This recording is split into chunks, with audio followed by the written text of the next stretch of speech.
Let's freaking go. Let's go. What a freaking day if you are an LSU Tiger fan. I'm going to be as honest as I possibly can. This was a wild Thursday in LSU news, right? There's a lot to get to in not a lot of time, okay?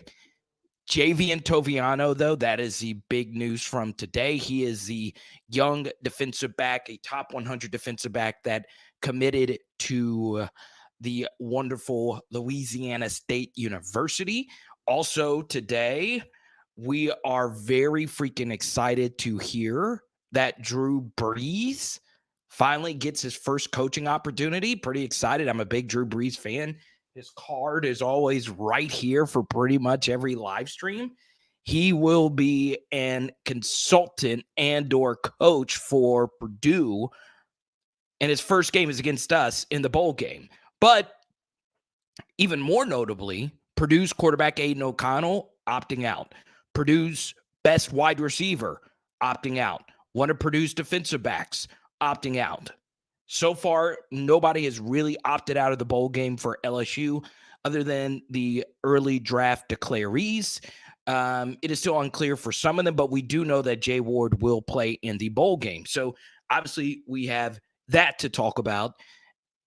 And of course, a weird, and when I mean weird, transfer portal announcement, Jalen Davis Robinson, the true freshman defensive back for LSU, who is redshirting this year, has entered his name into the transfer portal.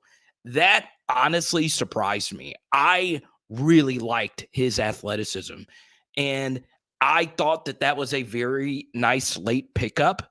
I am never going to bash a kid for any decision that he may make, but the simple truth is he would have had an opportunity to play in this bowl game. So it is very, very strange that he made this decision today. I thought he would have played in the bowl game, just depending on who actually is deciding to play in the bowl game and who's not. But obviously, he is entering his name into the transfer portal. I personally really liked him a lot, and I wish him nothing but the best moving forward. But I wish he would have waited it out. Okay. But before we get into my main topic for the night, we say hi to Geeky, we say hi to Skipper, we say hi to Tony. Andrew Valenti is a very busy man. Jared, good to see you. What's up, Paris? How you doing? Type Y for yes, type N for no to our first question of the night. Our poll question's also up. Does Jaden Daniels return next season? Not do you want him to return? Do you believe he is returning next year? So far, 2 out of every 3 of you believe he is returning going into next year. Now, type Y for yes, type N for no. Do you believe Garrett Nussmeier should start versus Purdue? Now, I'm not asking who you think the better quarterback is. I'm not asking who you think should start next season. I'm not asking you to break down the quarterback battle or anything like that. Do you believe Garrett Nussmeier should start the bowl game versus Purdue? Okay. We say hi to Carson. We say hi to Chet. Laura, good to see you. Ed, what's up? Good to see you. Stacy, yes. Tony, yes. Eric says yes. Javen also says yes. So every single one of you believe that Garrett Nussmeier should start the bowl game next year. Or well, actually, it is next year. January 2nd versus Purdue. Now, what I will say about this, you see the title, Garrett Nussmeier should start versus Purdue. I believe that he should. And that is nothing against Jaden Daniels. He is obviously hurt right now with his ankle situation, but he is tough. He doesn't miss starts. That's one of his best attributes is he is gritty, as all grittiness can be gritty. And yeah, it's very interesting. What I will say about this situation, and I want to be as clear as I possibly can. I just want, who I believe the best for this team will be going into next year to be the starter. What I think about Garrett Nussmeier is that obviously he's really talented, but he's also very mistake prone. I think it would behoove LSU to see, after what he did versus Georgia, do you actually believe he can carry an offense when the game plan is centered around him, when you are taking what I like to call tabula rasa snaps, a clean slate, no context, no nothing. First snap, it's 0-0. You're not having to play from behind. You're not having to play ahead. You're playing with the starters. The first 15 game plans are scripted. First 15 plays are scripted around your skill set. I think that would do LSU a lot of good to see if Garrett Nussmeier actually is that guy. But there is another line of thought. What if Brian Kelly doesn't want to cause confusion in the locker room? What if he wants the team to rally around just one person, and that person being Jaden Daniels? Maybe if that is Brian Kelly's idea and thinking, I'm behind it as well. Look, let's start Jaden. Let the team know that Jaden's our guy. He led us to the SEC West title this year. He's far more experienced. He has amazing dual threat capabilities, and we know what he can bring to our team. An adult, right? Someone that has been through it all. And I'm not saying the other quarterbacks aren't adults, but the truth is Garrett is not as experienced as Jaden Daniels. So maybe Brian Kelly says, look, what if I just want to start the guy that has led us all the way through this year? He was just voted team MVP, and he is a guy that, we've centered our program around this year. Look, Jaden Daniels, I went through and actually looked at this. It is amazing how much of the program is him, right? I went and looked at Instagram. There is a ridiculous amount of Jaden Daniels content on LSU's Instagram. And your quarterback is the face. And honestly, all the intangibles that Jaden Daniels brings to your team, it's very easy to figure out why the coaches and the players really like being around him. But honestly, the same could be said about Garrett Nussmeier. A lot of the intangible aspects of the game, Garrett Nussmeier really does succeed. So, for me, I would like to see Garrett Nussmeier get the start for this reason as well, right? This Purdue team's not going to be good. They don't have their quarterback who is their team. They don't have their coach. They're going to have an interim. So LSU's going to have all their coaches. LSU's not going to have nearly as many opt-outs. It's the exact opposite of the narrative going into the bowl game last year. And, this would be a game that if Garrett Nussmeier truly is a big-time Division I starter, he would succeed, right? We have no receivers out. None. Okay? All our offensive linemen are playing. We have not had a key contributor on offense decide to leave, not named Jeray Jenkins and Jack Besh, but the top three receivers are still there. So, this would be a pretty good opportunity to see if Garrett Nussmeier is your guy. So, yeah, it's very, very, very interesting. So, once again, comment, like, all the good stuff. Feel free to throw anything my way tonight. We are going all the way up until 8:25 this lovely evening. Feel free to super chat. Any question you want under the sun about LSU football, just feel free to drop it right here. Doing an earlier live stream, and I do want to bring up another very important topic. There is a reason why I am starting this live stream a little bit earlier. I am doing another show a little bit later. I'll tell you about that a little bit later. But, I want to go to bed early tonight. I stayed up until 2, just thinking about life. I don't know if you guys think about this. And something very tragic happened. I had a friend pass from heart failure today. So it was funny because in the last, not funny, but ironic, in the last live stream, we were talking about heart health. And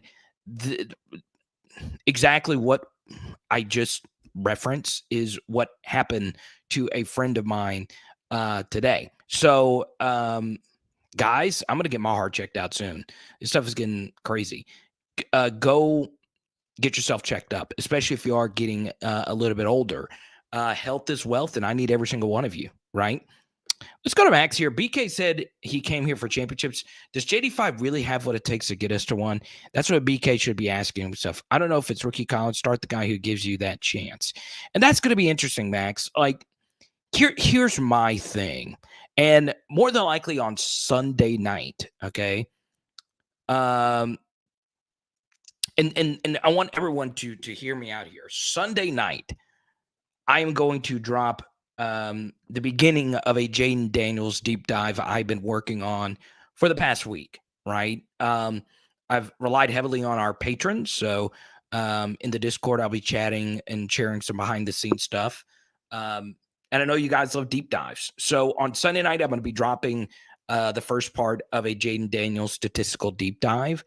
And it is interesting, just off the jump. And I'm not going to get too deep into what we're going to be talking about Sunday night, but I will share a few details here. It is interesting that you do begin to look at what I like to call the yard per play threshold for college football playoff teams. And we were not close to it. Honestly, because of the Texas A&M and Georgia games, defensively, we fell off pretty bad too in terms of our yard per play efficiency numbers. And the simple truth is, well, um, we need to be better. We need to be more explosive. And it is interesting because on a play-by-play, a play-for-play efficiency basis, our team this year was actually really good, right? But where we struggled was just explosiveness, really on both sides of the football. Right now, Harold Perkins brought us some of that on defense, as did BJ Ojolari. But when we really struggled towards the end of the year, we struggled to make the plays that we were making versus Bryce Young. And look, the defense played a murderer's row of quarterbacks this year as well. I mean, really, when you break it down, take a look at all the quarterbacks we played this year, and there are more Power 5 quarterbacks we played this year that will play in the NFL for at least 4 seasons than quarterbacks who won't, right? Jordan Travis, Hendon Hooker, Bryce Young, KJ Jefferson, Anthony Richardson, Stetson Bennett's going to play in the league. I don't know how good he's going to be. And, Connor Wigman was a 5-star true freshman. There's a lot. There's a lot of good quarterbacks. Jackson Dart is kind of an afterthought. So, this is an offensive game, and defensively, you got to cut that side of the football some slack. And, I know I was very vocal about that versus Texas A&M, but as I brought up on the live streams, Georgia's offense is better than their defense this year. The yard per play numbers back that up, and they crushed us. I mean, we had no answers for them at all. And eventually, you need to win games offensively, and we just did not win enough games offensively, right? I feel like, this year we had 2 exceptional offensive performances, and it was Ole Miss and Florida. And we had one very, very, very, very, very good offensive performance, especially if you waited for quality of opponent versus Alabama. Other than that, offensively, we just did not have great games this year outside of Georgia towards the end of the year. And a lot of things changed during the Georgia game. The quarterback changed. The context of the game changed. It moved to a very chaotic, frantic pace after, the momentum shifting 10-point swing play of the blocked field goal. And that game just kind of went off the rails. And look, offensively, we just were not good enough this year. We weren't. We were good enough to win the West, which is good. I'm happy. We weren't supposed to win the West. You go take a look at the overall efficiency metrics. CFP Matrix does a really good job of this. LSU, when you look at recruiting strength, schedule strength, we had a top 5 schedule this year in terms of teams that we play on a play-by-play efficiency basis mixed with their recruiting rankings. Go look at CFB Matrix right now on Twitter, and you'll see how difficult this schedule was. So look, there was a lot to like, but there was a lot to dislike as well from an offensive perspective. One thing that I thought was very, very, very interesting for me, okay? It's just simple, okay? When I've been working on this Jaden deep dive, I decided to go back and look at some plays. So what I'm doing, just to give you an idea, is I'm splitting up the film from what the stats say, right? Because if you watch just the film and just the stats, it'll give you a weird photo of or a weird idea of how things actually work. Okay. So if you split the two up, right? If you just look at the stats and you just look at the film, it could be very weird looking at LSU. So that's what I'm deciding to do. And then in a later video, I'm going to marry the two together. Okay. And what was very interesting to me is a few things popped up. The first is, and I know this is not Jaden related, really. It's kind of sort of is, it kind of sort of isn't. But the biggest thing that I saw consistently on tape was how freaking good Josh Williams was this year. That was quite honestly one of the craziest seasons I've ever seen from an LSU running back. Now, is he a Fournette? Is he a Hill? Is he any of those guys? No, he's not. But that's what makes it impressive. Is that a walk-on? Okay, let me repeat. A walk-on won the team offensive MVP this year. And at first I was like, okay, this should have gone to Malik. It really should have. And, just by looking at the numbers, it still probably should go to Malik Neighbors. But, if you actually go look at the games and you go look at some of the little things that Josh Williams does for this team, man, I was like, I knew it like during the season, but when you actually go back and rewatch games, rewatch every single snap, you begin to see how good Josh was for us. Breaking tackles, high football IQ, all those different things. And I honestly was very shocked. I don't think I've ever seen a running back make a jump like this, obviously since Clyde, but at least Clyde in 2018 had a few moments of just, wow. Josh Williams in the previous seasons, he's had a few good plays. But man, that was just, I was just shocked, really, really, really shocked at how good he was for us. So there you go. Generic Snack says, why are we struggling with interior defensive line recruiting so much? Recruiting as well as ever, but we can't pull anyone on the inside. The only hole in our recruiting class. Yeah, I mean, you lose Darren Reed, who was a very good player. And I like Darren Reed a lot. He was actually my highest graded player of the defensive linemen. But for me, I look at the interior of the defensive line. Part of it is that they've recruited fine, and some guys just haven't taken that next step. Also, I mean, Mekhi Wingo, I mean, he played a lot of snaps this year. Jaquelin Roy played a lot of snaps this year. It was kind of tough to take them off the field. They were really solid for us all year. So, there you go.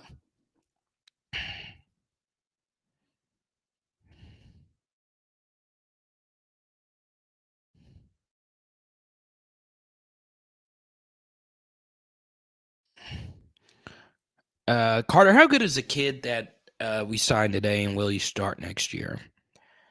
That's a good question, C. Wilk. I do think Toviano's a good player. I do. Athletically, obviously, he's built to play Division I football. I'm not sure if he's an outside corner. I'm just not. I think he's more of a safety. I think he's going to want to play outside corner because there's going to be playing time there next year. He's a big 6'1". He's got a great frame. He loves LSU. Wore LSU gear on recruiting visits. He interviews really well. He's got great football instincts when I watched him. It's crazy. Ball skills, special teams, all those different things. I think the biggest question that Robert Steeples and that defense is going to have to answer is, what does he do best? What can we do to extract the absolute most production out of a really good athlete here? And that's going to take some time, right? Like, let's take Derek Stingley, right? Stingley, I mean, it's clear he's an outside corner, right?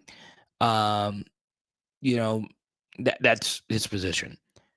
It's not always that clear, right? So the reason why, I'm glad you brought this up, I changed my jersey from Joe Burrow to Jamal Adams is, well, this kid is getting some Jamal Adams comps. He hits hard like Jamal does.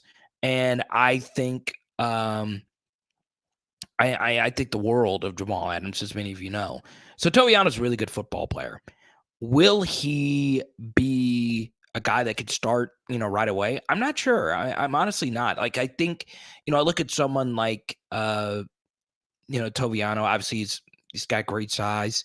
He's got, pretty good speed. Not, when you watch him, it's not, something that just jumps off at you. But athletically, he's going to be fine. It's just really hard, with defensive backs because you play so many teams that have quarterbacks that can't throw. And, when you look at a DB's tape, you don't want to see a lot of highlights, right? You want to have like a 5-minute clip because that means they're not challenging him. His ball skills are just amazing, though. They really, really, really are. So, we'll see. We'll see what happens. Type Y for yes, type in for no. Do you like the Thursday 6 p.m. start time? Type Y for yes, type in for no. Just let me know. And yeah, let's see here. Get a few other things here that I want to talk about. Oh,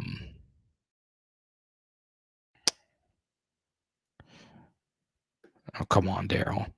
I don't know why we always got to get in these conversations about Jay Ward.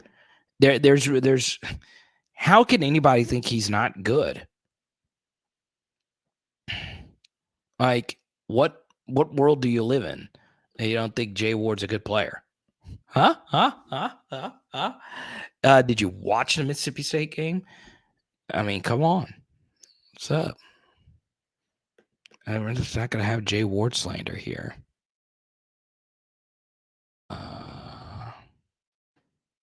So, yeah, I want to show you guys this really quickly. Have you ever, this is the chubbiest bell ringer in the history of bell ringers.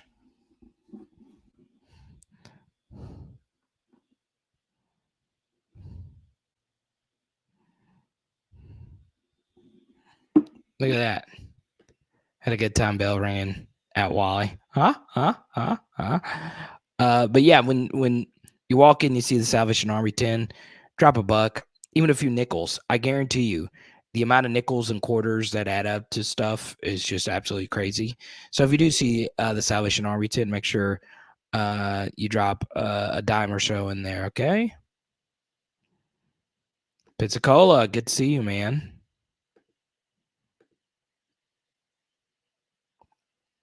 Mike Detillier thinks Jay Ward will be drafted higher. He's so versatile. Yeah, he's played every position.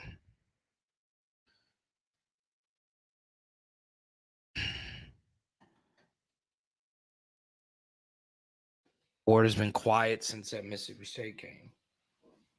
Okay. Like we said a minute ago. How many times this year have you seen Jay Ward just get beat? I'm serious.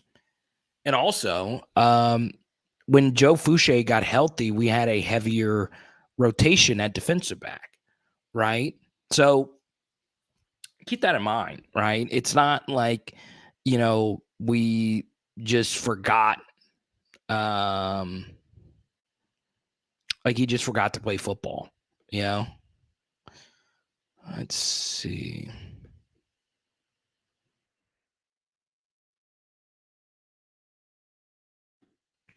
Everybody welcome SC Bayou to the channel. Everybody welcome him.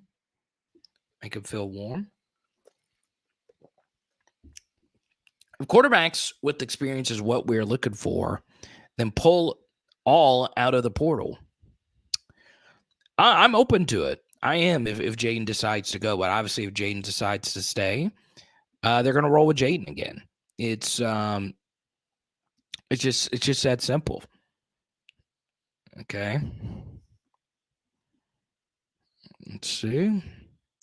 Considering all the DB guys leaving for the portal, what's up, Bruce, my good buddy right there? LSU most likely believes that they are getting Harris, Ricks, and Toviano.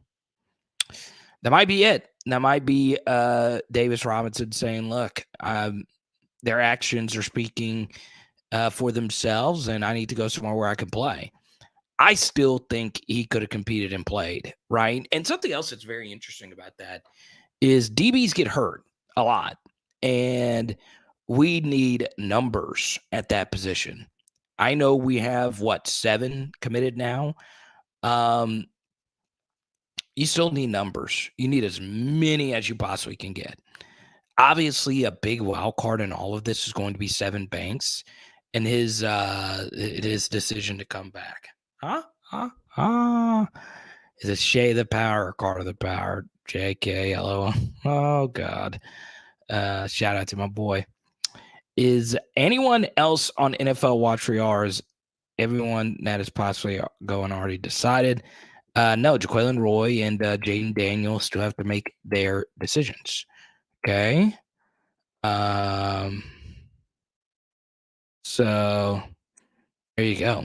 I just at least 2 or 3 times a year we get Jay Ward slander in the chat. He catches strays. Jay Ward could just be chilling and he catches a stray. Huh? I like Jay Ward, man, as you can tell.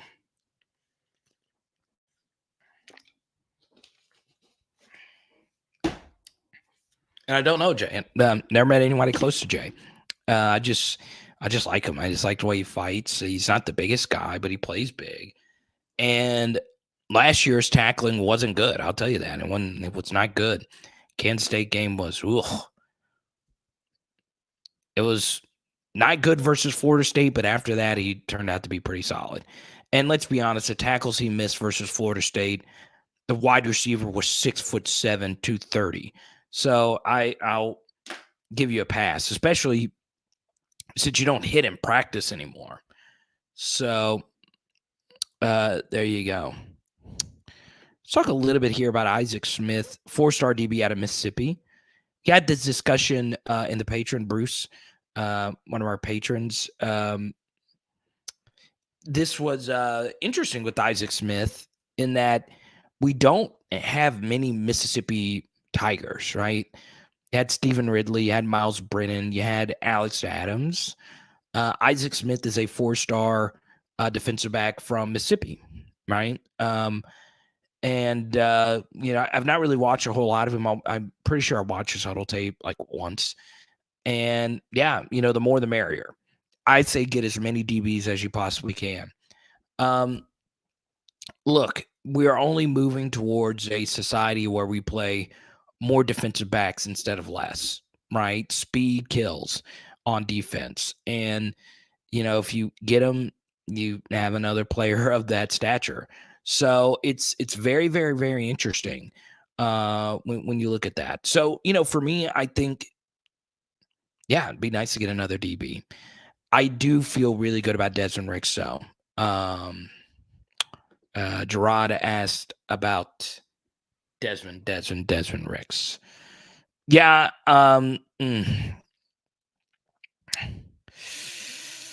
Yeah, I feel pretty good. I feel really, really, really, really good about it. I think, Desmond Ricks, this is such an interesting case study, right?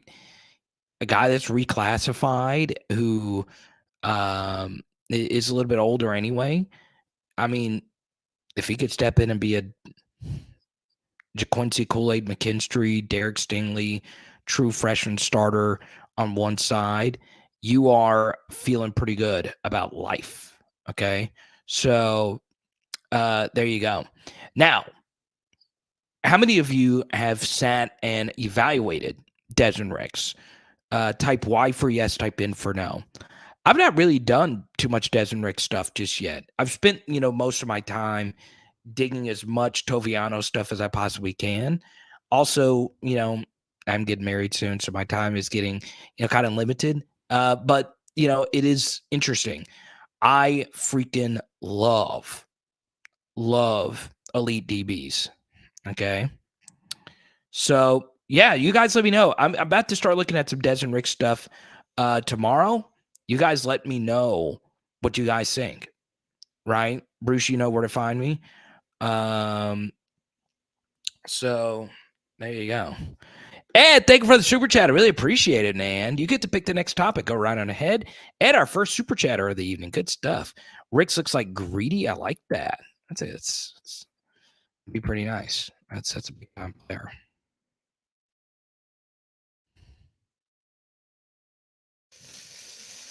The wrong approach. They need to open QB competition regardless if Jaden returns or not. I mean,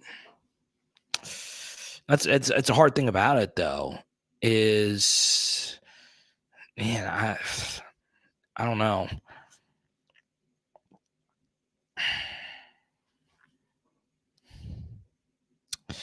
ASAP, what a do, baby. Good to see you. Surprise Davis Robinson is leaving. I remember BK speaking of him highly in practice. Yeah, it is. It is interesting. Like, I don't I don't know what happened here. Unless he knows for certain that somebody like Denver Harris is coming in or somebody obviously he knows Ricks is coming in and a bunch of DBs. Man, I'm telling you, he could play. I really do think he can play. But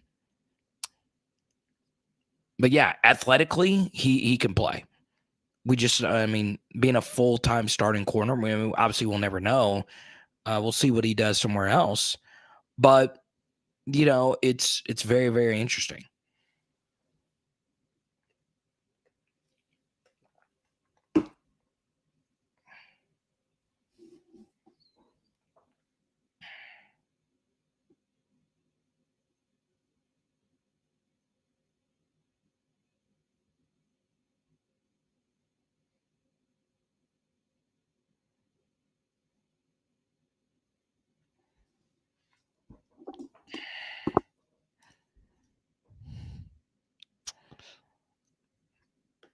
Yeah, I don't know, KMC. I just don't like, you know, at some point you could say, well, he's scared of competition.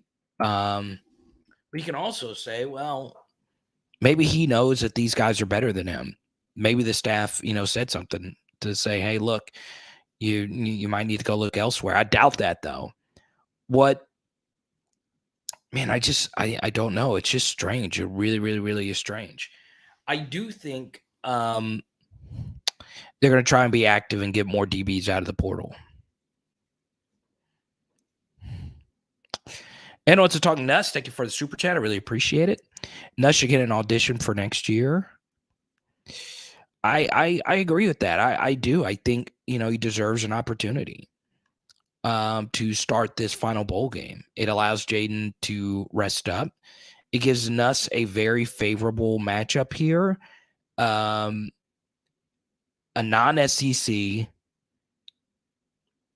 non-elite team that's without their best receiver, their starting quarterback, and their coach.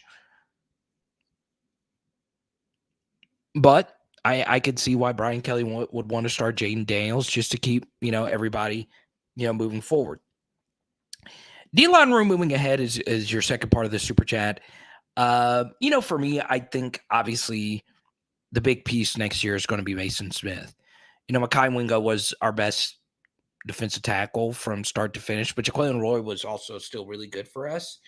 And we are a better team with them than without them. So hopefully Jay Roy decides to come back, and you then look at a guy like Jacobian Guillory after that, a very key backup.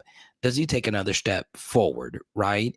Jacobian Guillory has kind of become, you know, like a Greg Gilmore guy, not a superstar, but a really, you know, solid, reliable player. So yeah, we'll see.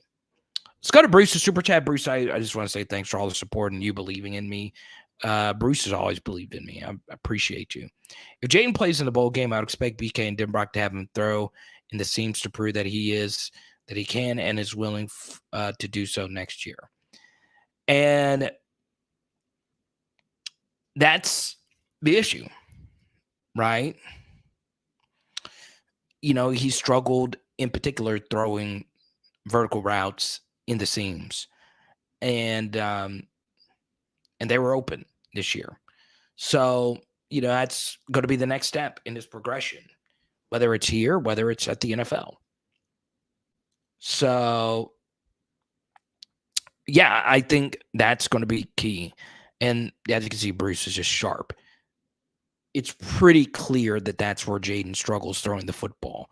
It's really hard to throw the football to that point of the field if you're not comfortable doing it, but it was there a lot, especially towards the end of the year. So yeah, it's very, very, very key. Let's go to Max. Anthony Richardson has ridiculous raw potential, like Josh Allen type of potential, or it could be a huge flop. Jaden does not. I agree with that.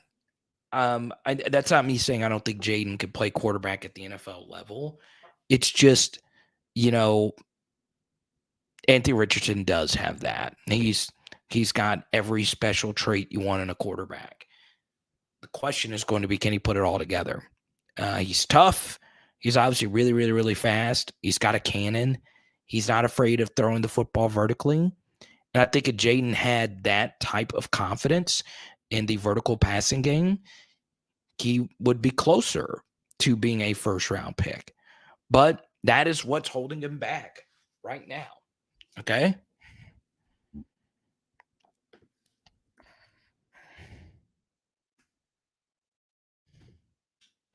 So, don't forget, we have the brand new PowerHourLSU.com website. You can get merch. Yes, PHL merch right there, PowerHourLSU.com. It goes a long way helping out the growth of the site. Go to PHL, PowerHourLSU.com, and there'll be a little button that says shop right here. You click shop, and you're already there. Okay. Homepage looks like this. It's story of Power Hour LSU, PowerHourLSU.com/shop. And there you go. I'm going to leave this up until someone buys a piece of merch tonight. And once again, if you buy $100 worth of merch, you get an autographed Will Campbell photo from me. Okay.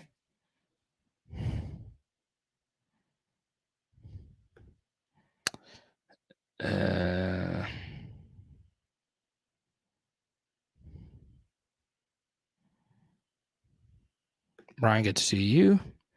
That boy Ghost. That's not going to lead to a better record than Daniels. He is too careless with the ball. He can be. That's true. But I have a feeling there's someone saying, look, I need a last second Christmas gift. Okay. PowerHourLSU.com is the place to go. Okay. So, next topic I want to get into. I do feel one thing that is very interesting about LSU football going in to next year is, I feel as if the 2023 schedule sets up so nicely for us. But there is a major obstacle in the way of this is, well, Florida State does return their quarterback. And Florida State did get the two best tight ends in the transfer portal, the Murlock kid and the Jaheim Bell guy from South Carolina. And they do return a lot of their weapons and their coach and all of that. Man, they're going to be a good team next year. I really do think Florida State's going to be good. And look, you take a look at what they did during the year. They dominated some teams. Like, they bludgeoned the opposition. They had one rough patch in the middle of the year where they lost 3 straight to, what was it? One road game versus NC State.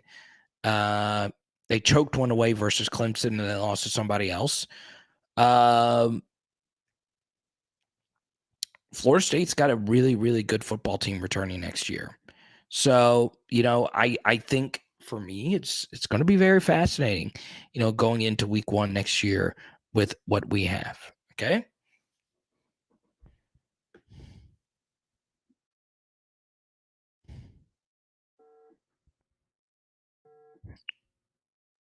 There we go.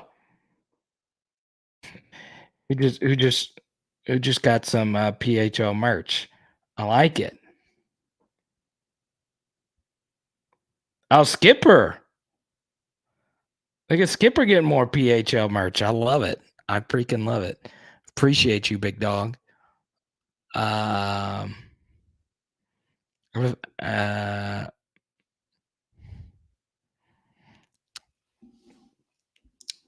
have a feeling Jesse's going to join the PHL merch club tonight. PowerHourLSU.com.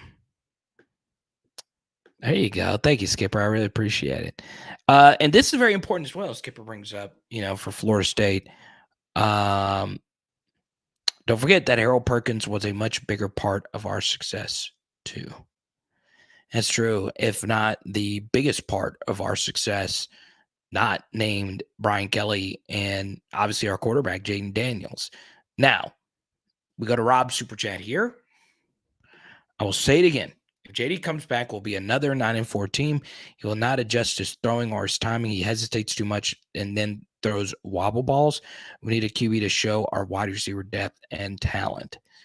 There is some truth to this, right? He does throw a wobbly ball. Okay. The ball does come out of his hand funky sometimes. Sometimes it gets to its destination, which is fine. But this is do I think we could be a better team than what we were this year with Jaden coming back next year? I do. But this is something, that does factor into this conversation as Rob astutely brings up here, is that we did play a lot of games where it was really in the balance, right? We ran into some really good luck this year in close games. And rarely did our offense blow teams out, right? We had 2 games where we ran the opponent in a Power 5 setting off the field in 10 tries. Now it's really hard to do that. The SEC's gotten better, and we played, obviously, a really good Florida State team in the non-conference. But, we had one game versus Ole Miss where our offense was beyond spectacular, and then we had one game versus Florida where it was the same thing. And then our game versus Alabama happened, and our offense was great. It really was. And then it just regressed after that. We had the Arkansas game, then we had the A&M game, and then the Georgia game was a mix, right? Excuse me. So, yeah, I think, I feel as if, and Rob, thank you for your generosity and your friendship.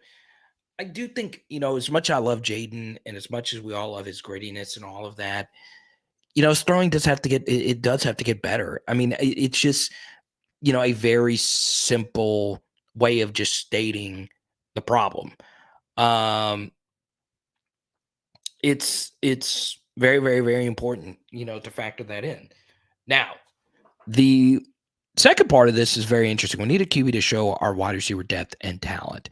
So we know at this point, LSU will have 3 scholarship quarterbacks on their roster next year. If Jaden decides to come back, he'll be there. Obviously, one of Garrett Nussmeier or Walker Howard will be there. I doubt both of them stay. And then we'll have Ricky Collins. Okay? Now, let me ask you this, and I'll bring this up here with Rob, okay? We look at the poll question, will Jaden Daniels return next season? 57% of you say yes. 43% of you say no. I don't think anybody here hates Jaden Daniels. I don't. Like, even his biggest detractors like Rob and Skipper, they like Jaden. I mean, it's kind of hard to not like them, like him. He's a very affable guy. He's a great leader. and all those things. And something else that's very key for Jaden Daniels in this conversation is as a runner, he does bring some things to this team that raises the play of all our runners, not just Jaden's running ability, but the other running backs. So yeah.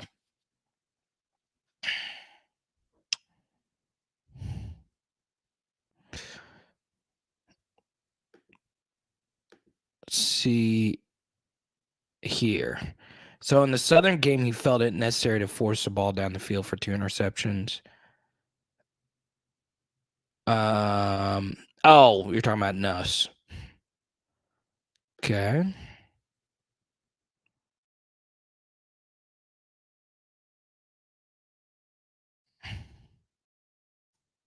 Obligatory wishbone. Huh? But yeah. There you go.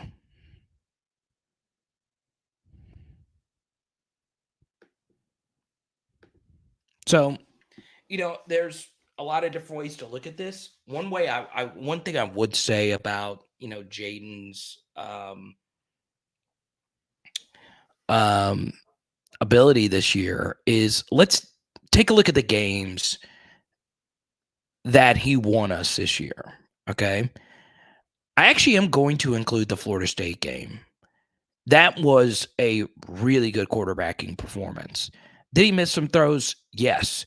But to factor in what he was facing that game, you could make a case that that was one of his better games because our offensive line was so bad and we didn't have the right 5 out there at that time.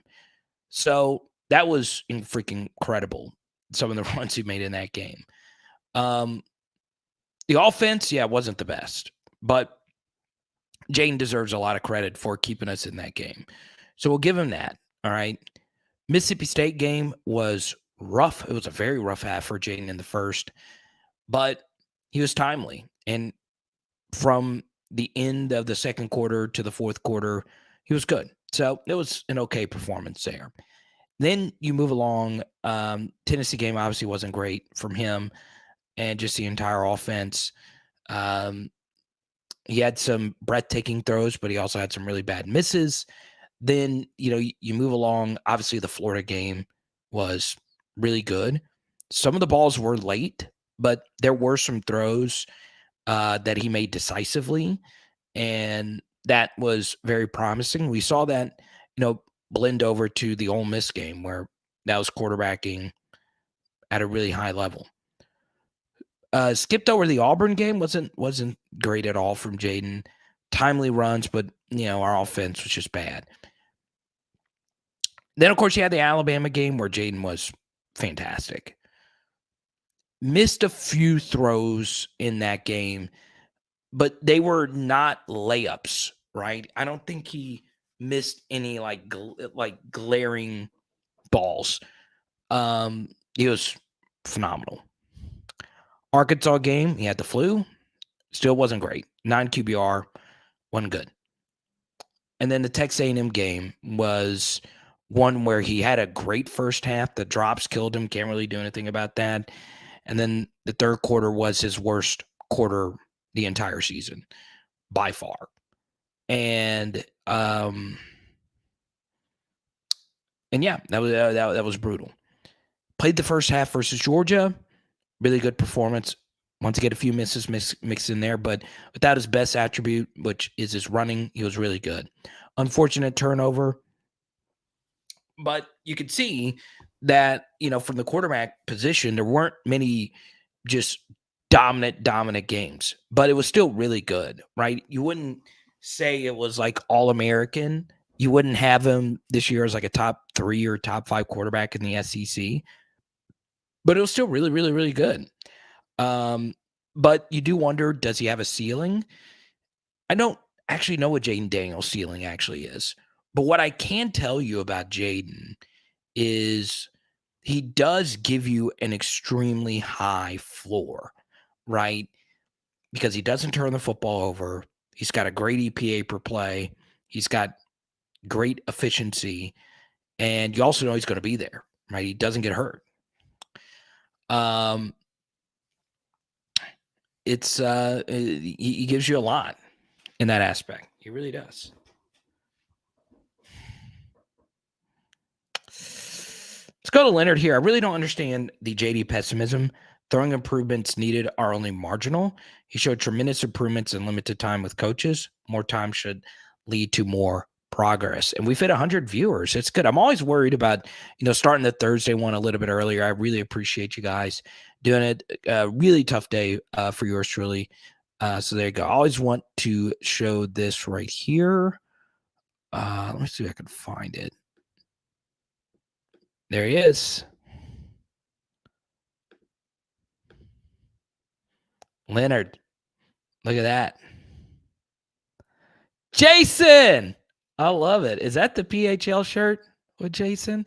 I've been wondering where you were, Jason. Big Al. Look at this. A lot of my OGs are showing in, baby. Got Leonard, Big Al, and Jason joining at the same time. Mick, what's up?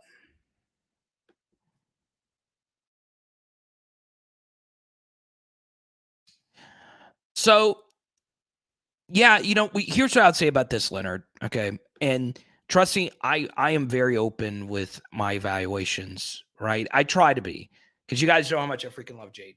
Freaking love him, right? I don't know. It depends on your definition of marginal, right?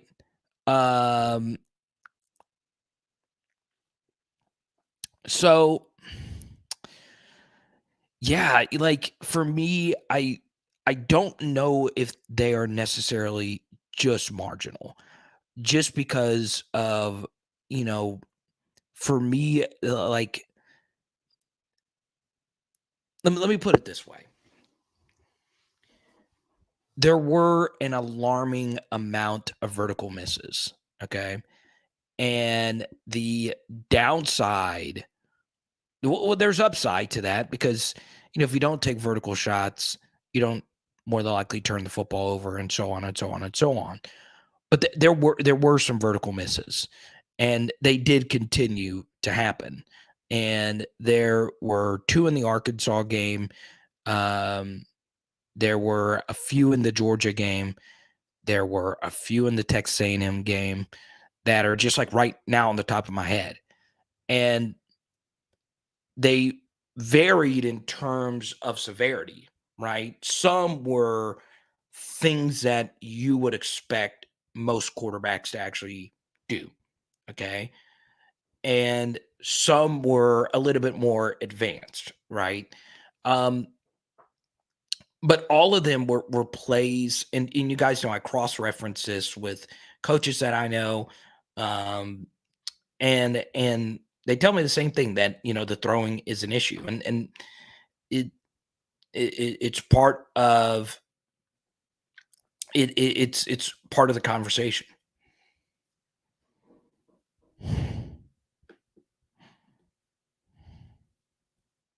Yeah, let's go to Carvis's super chat. There you go.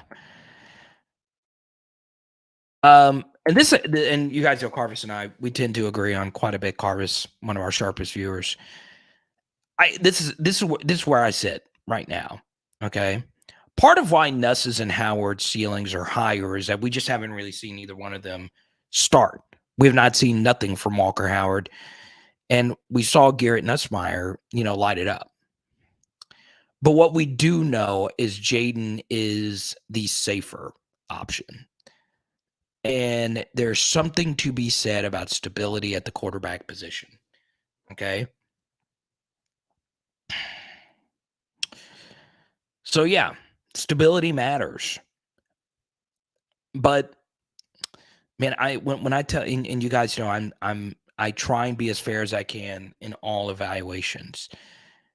There are some vertical misses that I'm like, what are we doing here? And I'm like, why? What I wish I could talk to Jaden, and I talk to some of his family from time to time, and man, I'm just like, what are we doing? Please just rip it. Right? I know you can rip it. Think it's Brandon. Just pretend it's Brandon Ayuk and throw it. Huh? And I'm like, why? Just throw it. But God, it's hard. It's hard not to like him though, because he won a lot of games for us, and yeah, it's tough because you would like to assume that somebody would take that next step as a vertical thrower. You would, right? But you can't assume anything. You just can't in the sport. You can't assume a single thing. Let's go to Big Al. He's been rocking with me for a while. JD does not throw a receiver open. That's my biggest gripe with him. I do agree with this as well, but some of that, and I think you mean more so anticipating passes. It also depends on your definition of throw a receiver open. I think every quarterback in the NFL should be able to throw a receiver open. I don't think college quarterbacks need to do it consistently, but they need to do it from time to time. And I do agree with this. Jaden does have the tendency to wait for a wide receiver to be completely open. And, to me, one of Nuss's best throws was the deep ball to Malik, where it wasn't open at first, but he just chunked it into an open space. And it was massive.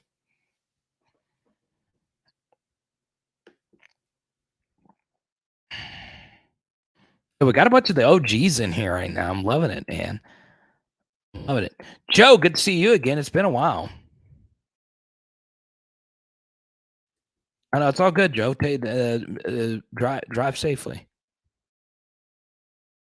Got a few OGs. I know you guys are busy. That's part of the reason why I like starting a little bit earlier on Thursdays because things get crazy for a lot of you during the year. Okay, so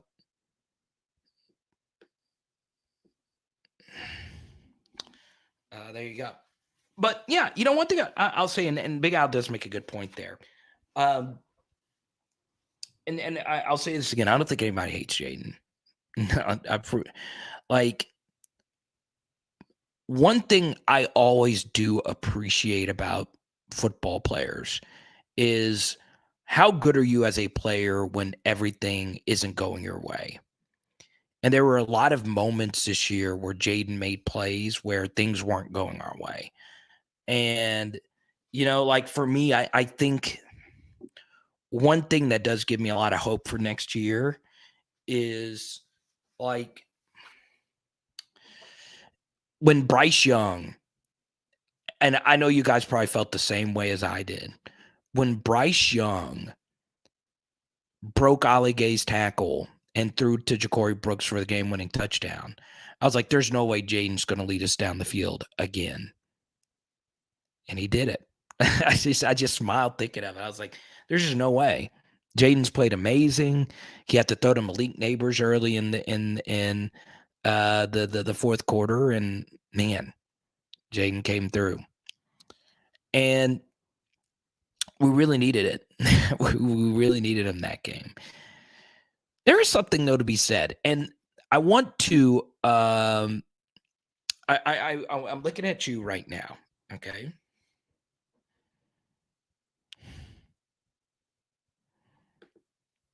Yeah, it's a really good point here. Okay. I'm looking at you. All right. Over the past decade of LSU football, all right, over the past decade, there are a lot of different people you can point to as the MVP, right? You can point to a lot of different people. And I notice I don't have any comments up. I'm just going to talk to you, all right, wherever you are right now. One thing that's very interesting to me is, and I would have to look at this, and this is part of what I'm going to do this offseason. I want to look at how extreme the yard per play splits are for SEC teams on the road and at home. Because the one thing that's interesting is Jaden in particular was not great on the road, right? He had the Florida game, and then all the other games in true road environments were tough, right? The Auburn game, the Arkansas game, and obviously the Texas A&M second half. What was very interesting is offensively and defensively, even when you account for our yard per play averages, we just have not been dominant road teams. So what that tells me is, well, you are the MVP of this team. Tiger Stadium. It's a real home field advantage. We have pretty extreme splits, right? When you go look at how good our teams have been on the road and at home. Normally, one side of the football has all their bad games on the road and all their better games at home, right? Like a good example of this is 2019 LSU. A lot of people look at the LSU defense that year and it's like, they were down. Not really. It was just we were down in true road game spots. We only gave up 30 points 4 times that year. All 4 of those were on true road games. And the only time we didn't give up 30 was when Garrett Schrader, a true freshman for Mississippi State, started. So, we have to become a better road team. And this year we just weren't that great on the road. We weren't. Obviously, the Florida game was phenomenal. Phenomenal. Okay. Auburn game, it was not a game that we probably should have won. Think BJ Ojolari, Jay Ward, and Harold and Coy Moore. Arkansas game was not a game that we probably should have won. Think Harold Perkins and KJ Jefferson's bad shoulder. And then Texas A&M is a game that we didn't win. So we got to do better. Got to do better. Everybody, welcome Phillips Clinton. I want Jaden to turn pro because he just doesn't have the arm strength to throw the deep ball, and he can't fit the ball into tight windows. He has the arm strength of an average high school quarterback. Sounds a little derogatory. Welcome to the channel, Phillips. Good to see you. What I will say about that is you don't watch enough high school football. Okay? You just don't. Jay Red, what's good, man?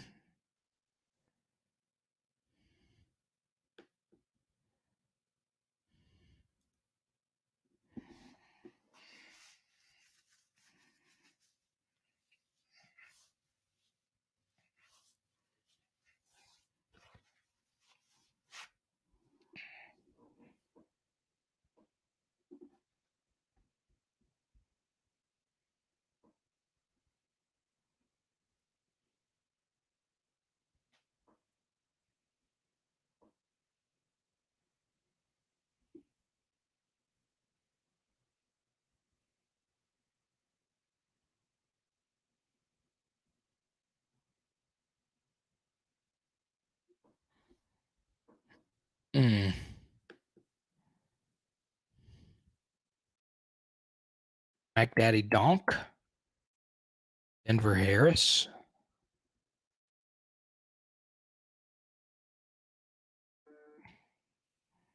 Let's see what happens.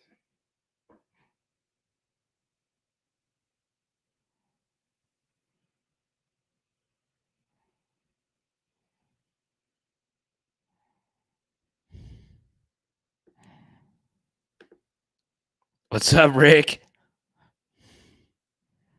Jaron, I'm fantastic, man.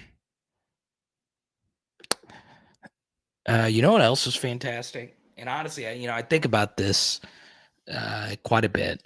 When it comes to just fantastic things. Let me see. I don't know.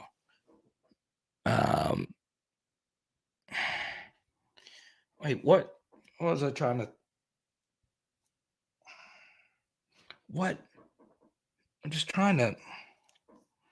I don't know about y'all. I just don't know. Taz, what's up?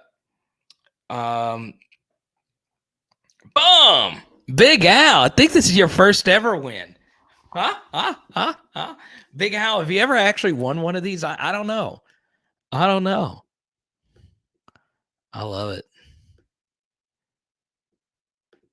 LA Mom's not in here. She's going to be crazy about this.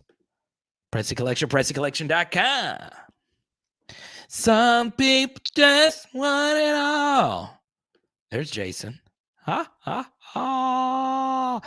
Jason, I love you, but I don't love anything as much as I love my hey. And there she is with the Pressy Collection diamond ring right there. So, we normally talk about engagement rings. That's just what I'm going through right now.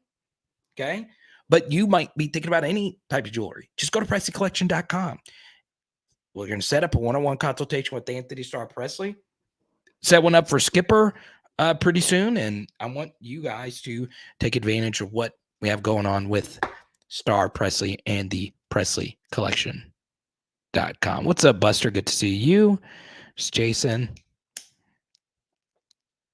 Skipper, you're late, man. So Big Al, first time champion. Let's go, Big Al. Let's go. Let's go. I love it.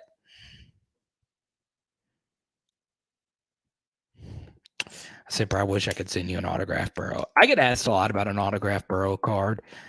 Good luck. It's very, very, very expensive. So yeah, I wish I could give out autograph Burrows. If I had a bunch of autograph Burrows, I would be very happy with my life right now. But I don't. I can't buy autographed Jeffersons. I'm negotiating with the guy. I've never had an autographed Jefferson card. So I'm trying, obviously. But yeah, it's just hard. I mean, when you're that good at football, the price for everything goes up. Sup? Simper, you can't be jumping the gun, man. Can't come early, man.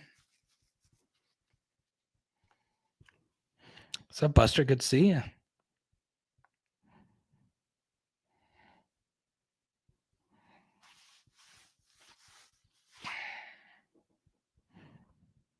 DJ Pizza, what's good? All right. Stats are not for losers. It's important to factor in stats and film and your own eye test. Carter, compare Bryce Young and JD5 stats this year. Well, Bryce is better than Jaden. But it is interesting. Like you look at their EPA per run and EPA per pass, they were really identical. Their EPA per run and EPA per pass numbers are actually pretty similar. Obviously, they took different routes to getting there, but it's just it, right? Efficiency wise, in both the running and passing, they were about the same quarterback. But that's why you actually got to watch the games too. Now, their total stats are going to be somewhat similar, but Bryce Young missed 2 games? So, it's tough.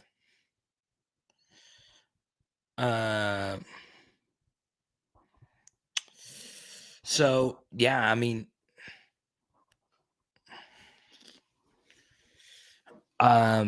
it's hard to compare, somebody to a Heisman winner. So yeah. Richard Dixon cards. I have no Richard Dixon cards. Like none at all. I don't know if there's really any made. But isn't throwing the receiver open about trust? Jaden had more confidence in his legs than his arm because he didn't trust that throwing the ball in space, the receivers would make the play. That's the thing. You have to. It doesn't matter if you have Malik Neighbors out there or if you have a walk-on out there. You've got to trust your guys to go make plays. And it's not like and we'll get into the other topics. Obviously, so many of these turn into like quarterback conversations.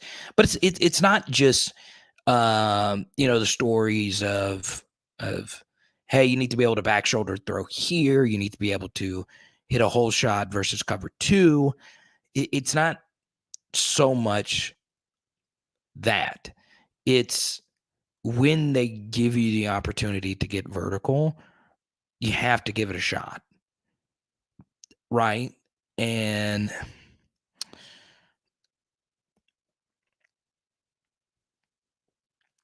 there you go.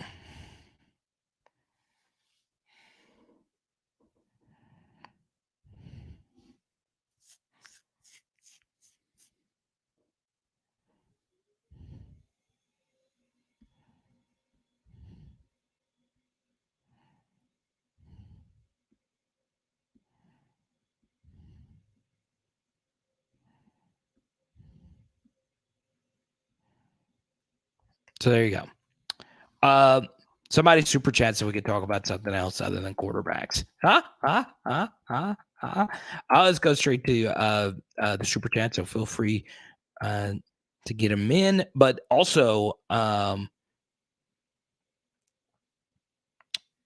want to get into a few other things here. One thing I do want to bring up here that was a little bit shocking because we are about an hour into this. I understand, it's tough right now being a Mississippi State fan. I was really shocked that they did the interim thing and they made Zach Arnett their permanent head coach. I was really, really shocked by that. And part of this is like I'm a big Leach fan, and I was a little shocked that they didn't wait a little bit longer to do that. They still need to hire an athletic director. And I don't know why you don't just go to Arnett and say, look, you are the interim coach, the interim head coach. We're going to give you this year as an audition. You are not expected to be the interim head coach. We want you to be our head coach, but let's see how you do in this spot. And I know it was a very emotional time the past week. I'm not saying Arnett is going to be good or bad. I was just blown away that they decided to do that. At least wait till next week. But this is what happens, okay? When you when you look at the sport through the lens that we have to look through the sport, which is the early signing period makes teams do things like this that are not optimal for their teams, right? Move the early signing period back. I don't like all this portaling now, right? I just don't.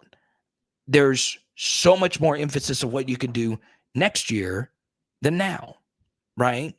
One thing that is not brought up nearly enough, okay, and I know there's more to it with this story than just what I'm about to say here, but Michigan had a backup quarterback, the top backup quarterback, and a tight end who was voted captain leave the team and portal to Iowa. Really? You're on a playoff run right now. But, got to get to the next destination. Even though you won't be playing a game until September. Got to get to the next destination. And I know with the academic calendars and the portal windows and all of that, can we just push it back some? Honestly, can we just push it back and let the season end before, anything else? I don't know. I hate the early signing period. I really, really, really do. The more I think about it, the more I just despise it. Let's go to Michael. Talk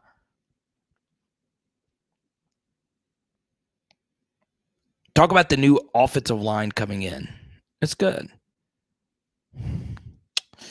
So, yeah, for me, I think you start obviously with Zalance Hurd, right? 5-star by all accounts. I've not really watched all of Zalance Hurd's senior tape just yet, but obviously he's really impressive. Like, he finishes guys, but he does destroy people. And obviously him on the same offensive line with Will Campbell in high school is just scary. And Ajay Allen, who's a Division I Power 5 back, in Nebraska. Man, it was unbelievable watching it is just crazy. Absolutely crazy. And the one thing I think that's very, very interesting with Zalance Hurd in particular that makes him really, really, really cool is, well, if he is able to start year one next year, he'll be doing it with a teammate. Familiarity, right, with Will Campbell. So obviously Zalance is the guy. Now, for me, this is just my personal way I look at it. And I'm not just saying this because of what just happened. I have plenty of receipts on this. I just had Will Campbell and Emory Jones graded so freaking high. I really thought that they were special, in particular Emory Jones coming out. I don't have Zalance Hurd. I don't view him as good as those guys coming out of high school. Now, that doesn't mean he's not great. I still think he's great. I just had those other two just rated higher. Okay, it's just how I personally see it.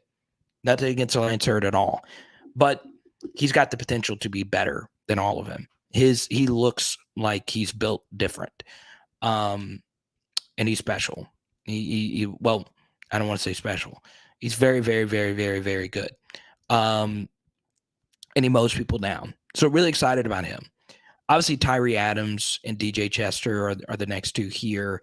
Obviously, Tyree Adams being from St. Aug is massive. The bloodlines there are very strong with the players that are very involved with the program now and in the past. And Tyree is going to be really good.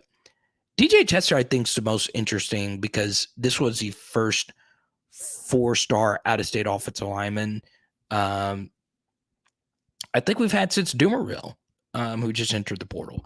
Hopefully, Chester is better than that. DJ can play. I do see him more of a guard than a tackle. But that was a very nice pickup for future out-of-state recruiting. And then, of course, you have Paul Mabanga from Buford, same high school where we got, the Deep Snappers, the Ferguson brothers. Very interesting 3-star prospect, a little bit lighter. Obviously, that'll change. And the good thing is he's not going to have to play early in his career. One thing I think that's very interesting, Buster, is the more I look into this, the more I truly believe this to be the truth. Offensive line recruiting at a high school is the most important position in recruiting for this reason, the transfer portal. There's not many great offensive linemen that are in the portal. There's just not. Like every year, there's like a few, like Tyler Steen at Alabama. Osiris Torrance went to Florida. We didn't get him. Obviously, Osiris followed his college coach, and then Tyler Steen, we just lost that one from Vanderbilt. There's just not many elite offensive linemen that you get from the portal, right? And, I just think the trenches you have to build through high school. I really do believe it. The portal, you can get a lot of really good skill guys. Skill guys enter the portal at an extremely high rate. You'll all be you still got to recruit at a high school at the skill positions, but I think you always are going to need. You're always going to have skill guys that you'll be able to get. So where I think the positions that are very important to recruit out of high school are both the lines. I think that is just so critical. And I know we did a really good job recruiting DBs out of the portal this past year, but man, I think back 7 guys are also going to be important coming out of the portal. But skill offensive talent, I think you'll always be able to find some of that in the transfer portal. So, Buster, to continue this super chat on a more macro scale, I think it's very important to get offensive line talent out of the transfer portal. So, there you go. Let's see.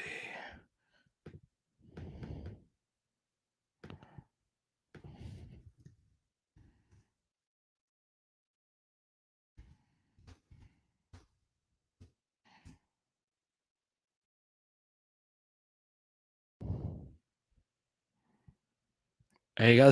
Leonard's joining the PHL Hoodie Club. Let's go. Leonard, I just sent you the link to order. And we also got you shirts for the kiddos. Oh, Emory Jones at center. Very interesting. I'd still roll with Charles Turner, but I mean, I just think Emory Jones is so talented. I really do. I obviously, he had his moments this year. God, he's good. He's really good at football, y'all. I mean, I remember watching him for the first time, his junior tape. I was just like, wow. And I did a video at the time, and I was like, okay, this guy. I mean, and if you go back, if you're a member of our Discord, I've gotten word that Anthony Bradford at right tackle wasn't going to play. And I remember when I got that information, I shared in the Discord, I hope we unleash Emory Jones. And Brad Davis made a bold decision, along with Brian Kelly, to start a true freshman right tackle. And it was right. Okay. Emory Jones is crazy good at football. There was a certain aspect of the game, where he had some issues. But man, he's good. To play as well as he did as a true freshman, is crazy. It's honestly crazy. And honestly, you can make a case that the best defensive lineman he's faced, or he will face, he's already faced this year. He went up against Will Anderson. He went up against Jalen Carter. He went up against, Javon Dexter, Brenton Cox. So, yeah, he's going to be really good. TDP question. I don't know. That's a good question. I think what the staff would like is to put him at guard, and then Zalance start as a true freshman at one of the tackles. That would be scary. That'd be a movie right there. So, yeah.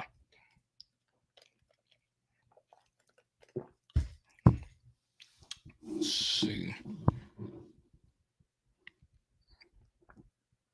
Man, I'm just in such a great mood right now.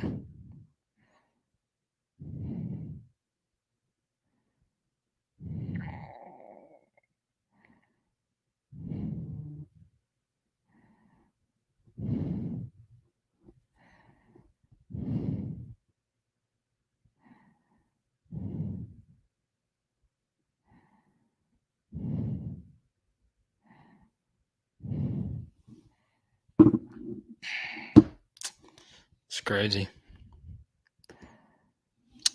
Campbell, Jones, Turner, Dellinger, and Hurd. Shorts, Frazier, Martinez, Bradford, borderline. Emory Jones, a left guard. That'd be a good line right there.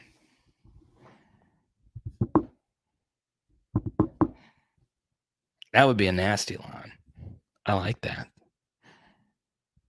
Emory Jones at guard with Campbell on the same side. Ooh, that is a murderer's row right there. That'd be as much talent on one side of an offensive line I think we've ever had. Those guys.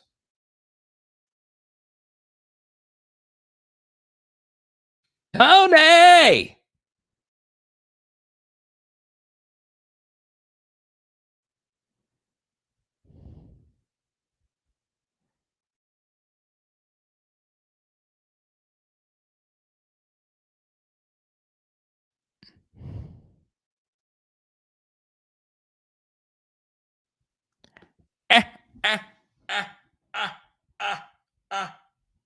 Run. Let's get so. Let's get so. Let's get so. Let's get so, baby. Let's go.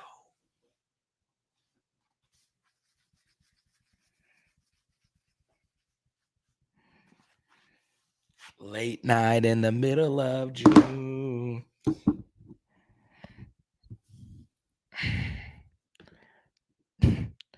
Tony. It's like the Spider-Man meme.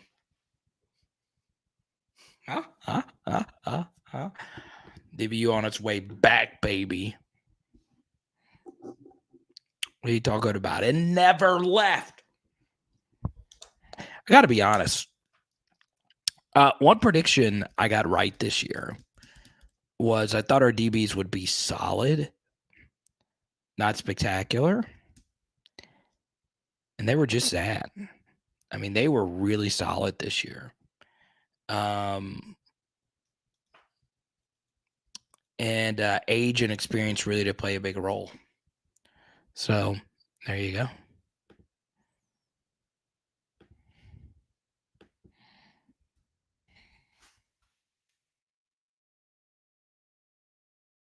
And get your questions. The next hour is going to fly by. I'm only on here for another hour tonight.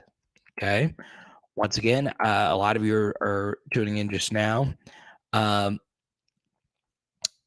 Yeah, I think it's very important. Health is wealth. Check on your health. Okay. I mean this from the bottom of my heart. Pun intended. Get your heart checked out. Okay. Lost a friend today to heart failure. So, yeah, health is wealth. We need everybody out there, PHL Nation. I'm breathing. Huh? Huh? Ah. He's breathing. I love it.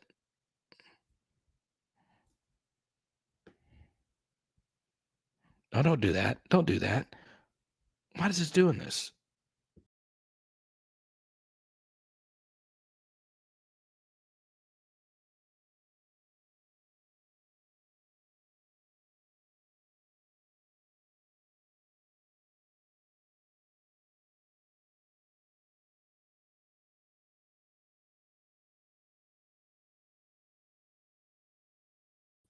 That was crazy. Huh? Huh? Huh? Huh? That was so crazy. No, so I clicked. I have like this software, right? And I clicked. I just put my hand on my mouse pad here, and it went back on me. I don't know why it did. I was like, why is it doing this? I'm like, no, no.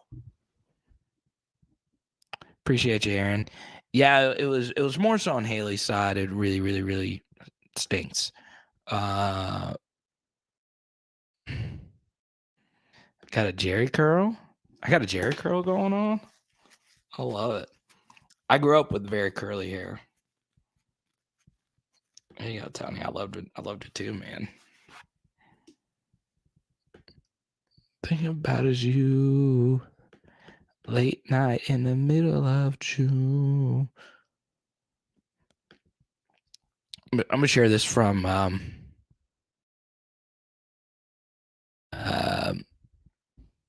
Blake here. You guys know I am not a LSU baseball guy, but I do want to bring up that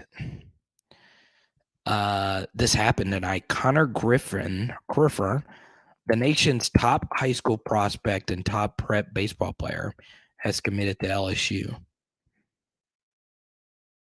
It's huge. It kid looks like an adult.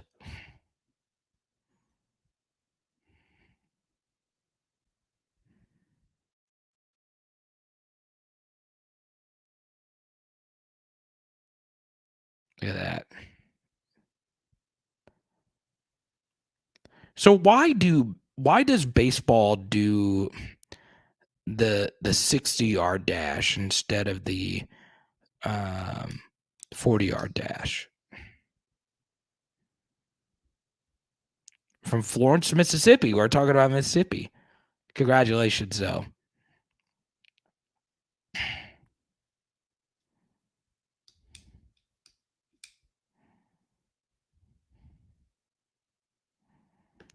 The Twitter pic? Oh, from earlier today. Yeah, we did put that up from earlier. That's crazy. Connor Griffin. Type Y for yes, type in for no. Are you a baseball guy? Type Y for yes, type in for no. Or gal. Are you a fan of LSU baseball? Do you watch it? Do you keep up with it? I won't talk about it on here. This was a big pickup today for them. But I am kind of curious, like how many of you actually do keep up with it? It's just not really my thing, like I remember covering the Jared Mitchell team, the national championship team, the DJ LeMahieu, Jared Mitchell Nola, who's the starting lineup? Ochenko, Sean Ochenko, Micah Gibbs, Anthony Renato. This is so much fun. Leon Landry. Are you freaking kidding me? Leon Landry. I remember his patented jump on the pile. I love that. Leon freaking Landry. Who else is that? Crap. What was the third baseman's name?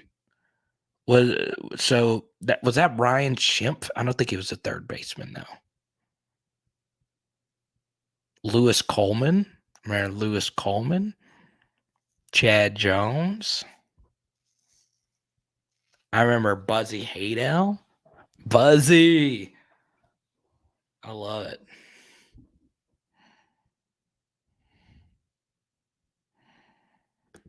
I'm definitely going to do this soon. Tyler Hanover. I know Valenti knows the whole starting lineup. But Jared Mitchell, man, that dude was a unit, bro. Jared freaking Mitchell. But yeah, I'm just trying to think of what was it? Just off the top of my head. We're going to get back into football, though, because I'm losing viewers doing this. But it was our last baseball national championship.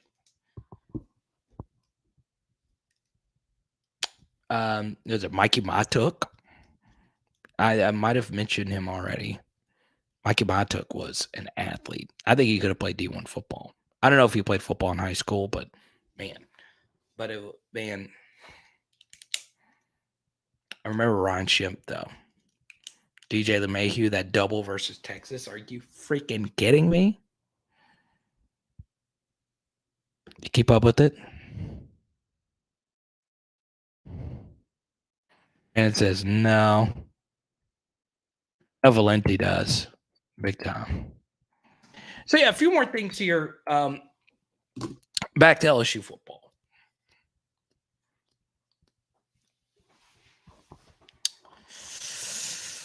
You know, I found this to be very, very interesting. So, as you can see, I have like a stack of all these notes. So I don't know if Rick is still in here.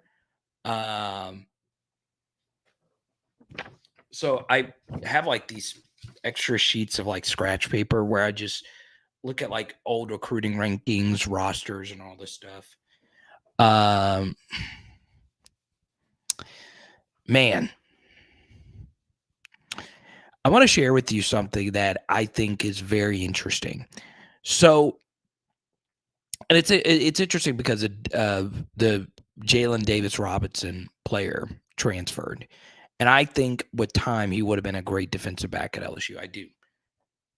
But what's interesting here is I looked at the where the transfer portal really started becoming a thing, and where redshirting really started to become a thing. Okay. And that was in 2018, where you could play 4 games or less. And the transfer portal really didn't become a thing until 2020, 2021, where you can transfer, interconference, if you will. And then 2020, we also had the Rona year. So obviously that is big. But I want you to hear me out really quickly. If you are a recruiting nut, I know Valenti is, from all his prep coverage that he does. I decided to do something called a nothing rate. And what a nothing rate is, oh, look, we got another PHO order here. Shout out to Leonard. I love it. It's good stuff, Leonard. That's awesome, man. I got some, man, Leonard, that's big time. Thank you so much.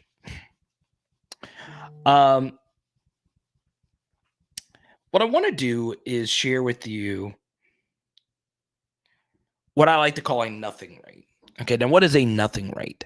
Well, what is the rate of how many recruits you get that turn out to give you absolutely nothing? What's the name of that song? What is he good for? Absolutely nothing. Wow. Wow. I don't know. What song is that? Y'all let me know. Anyway, there is a stat that I started called a nothing rate. Okay. And what a nothing rate basically tells me is how many of the players that you get turn out to give you nothing? And I decided to look at 4-star uh uh, wait, war. Wait, what's happening?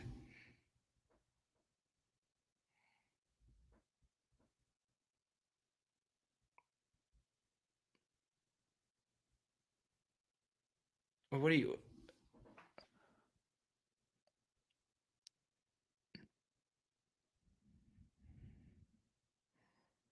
Are y'all okay? What is that? Why did 3 random people?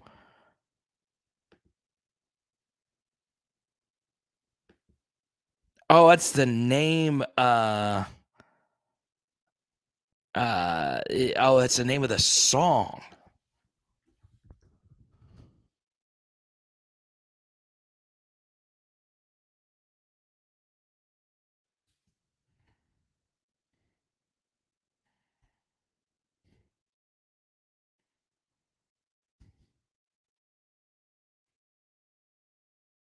Edwin Starr.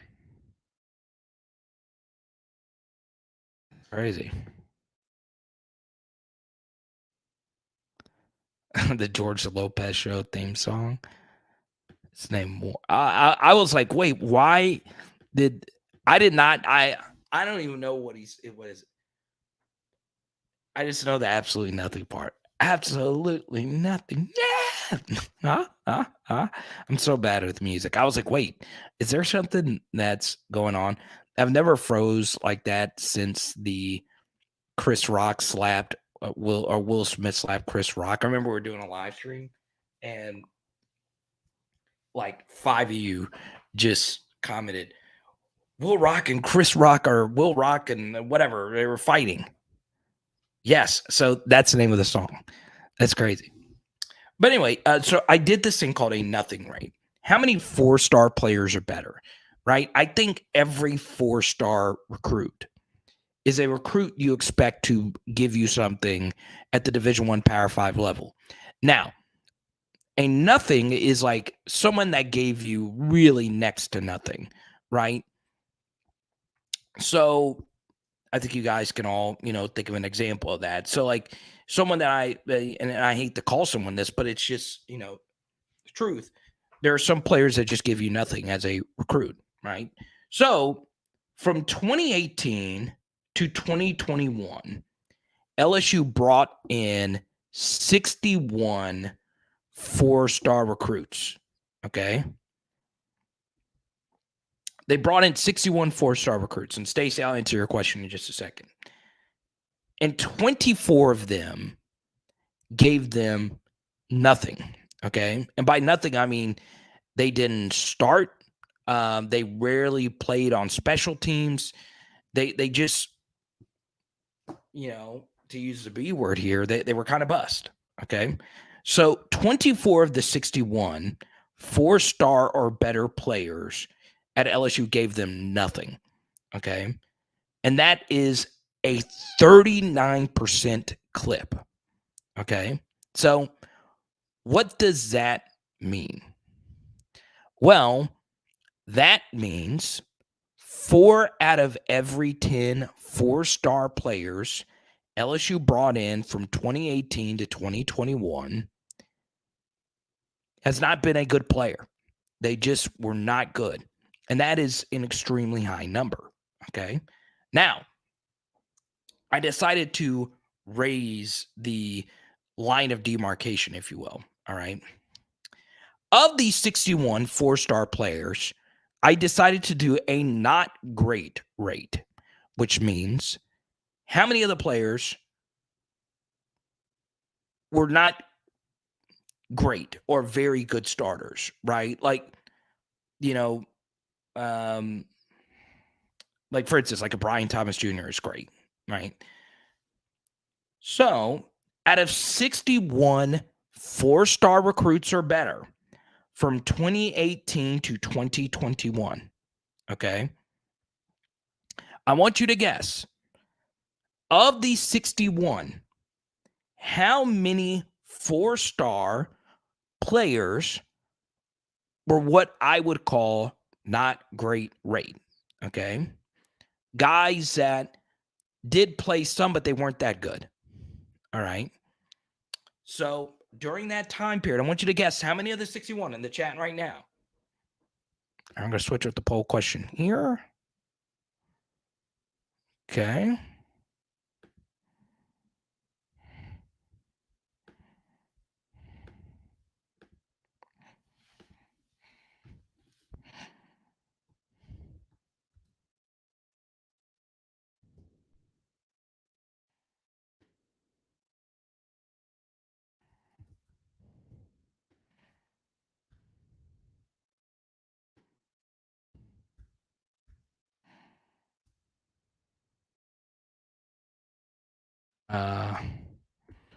Got out Leonard in this poll question. Let's get a new poll question up there. Okay. We'll let a few more of you get in there. Get a few more answers in here. I'm going to run a quick spot right here before I change this up. Let's see.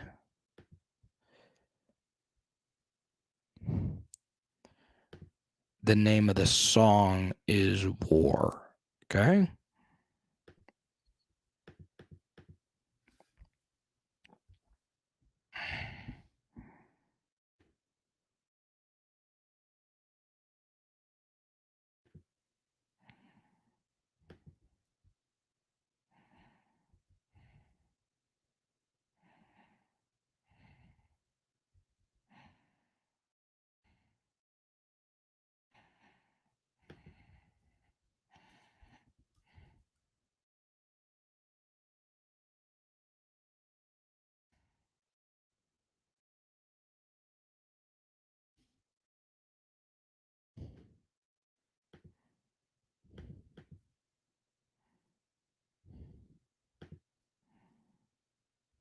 All right. So we got 27, 29, 36,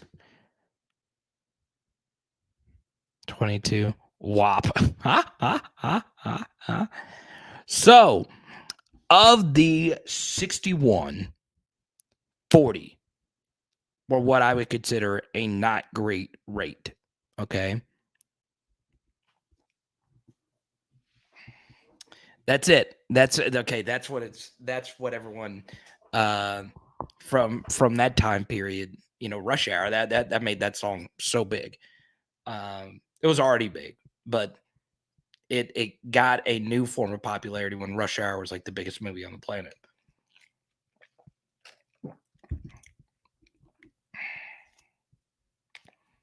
So think about that. All right. 40 of the 61. And now, once again, I raised the level, I raised the standard. Okay. 65%. Okay. So basically, 2 out of every 3 players got a not great rate for me. Now, one thing that is very important to include in this is, like, let's say someone like Eric Gilbert, right? Who was a great productive player for us, but obviously there were off the field things that held him back. Also, some of these players include, that 2018 class had a bunch of players that did not pan out. Okay. And look, it's just how it is sometimes, right? So that's crazy. That is absolutely crazy. 40 of the 61. Now, I did raise my standard, but if you are getting a 4-star recruit, you are hoping that they are going to be great. Okay.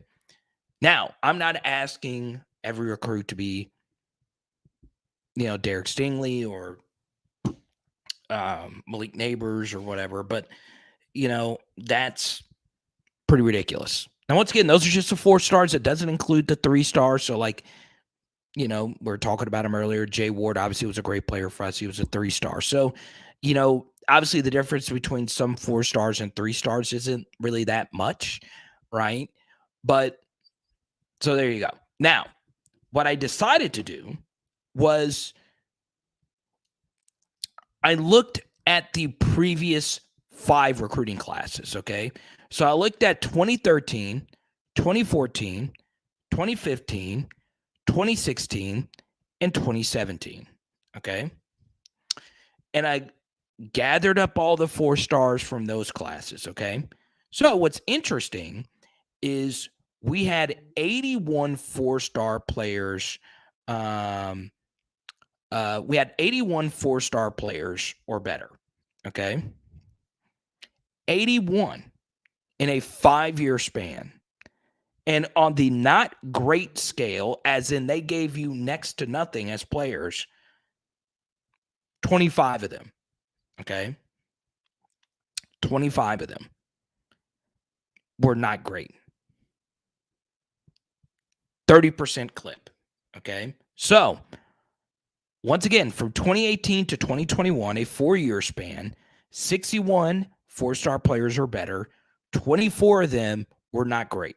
Okay, guys that just gave you close to anything, 39%. Then from 2013 to 2017, of the 81 players, only 25 of them. So the same amount during a 4-year span, but a 5-year span at a 30% clip. Okay. So what does that mean? 3 out of every 10 4-star prospects from the previous years gave us nothing, and 4 out of the 10 gave us nothing from the 2018 to 2021 period. Well, what changed? Some of it is just random. So, for instance, the 2017 recruiting class is the best in the history of LSU, in my estimation, especially if we're just focusing on just LSU players. And Roger, thank you so much, man. I really appreciate you, Roger, my good buddy. That's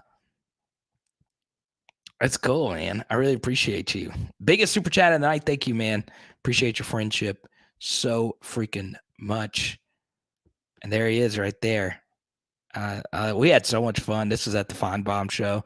Roger and his buddy, his lovely daughter, who is a Phi Mu at LSU. Thank you so much, Roger. I really appreciate you big time, man. But yeah, Roger, we're talking about, recruiting. Roger, if you want to talk anything, you get to pick the next topic, go right on ahead. But what I'll say about that is, like, you look at the not great rate, okay? First thing I'll say is it's hard to play Division I college football. It is. It doesn't matter if you're a 4-star, 5-star, 3-star. It's harder. But this is the simple truth here. During that 5-year period, they couldn't transfer. They were locked in. There was no portal. There was no 4 games or less. What happened during the 5-year stretch, during that period to where we are now, is the players got more power, okay? Which is a unequivocally good thing. Now, there are some bad things about that, such as some players not, waiting it out a little bit longer and then just being stuck in the portal. But I'm telling you, the portal has changed it. I think that's a big thing. Because remember, not great rate, some of the guys that turned out to be great were year 3, year 4 bloomers, right? And Jared, you bring this up. I haven't listened to this interview, but Jared brought up the Matt Flynn interview where he said, hey, I would have probably transferred if I had the opportunity. It's a scary thing because you don't know. You never know how your career will play out going to wherever. But yeah, it's really, really, really hard. Now, I've not gone through and done the not great rate for the 2013 to 2017 class just yet. But I would love to know what that number is. I wasn't able to. I went to do some Salvation Army stuff a little bit earlier. But yeah, it's so interesting. Like it is so interesting.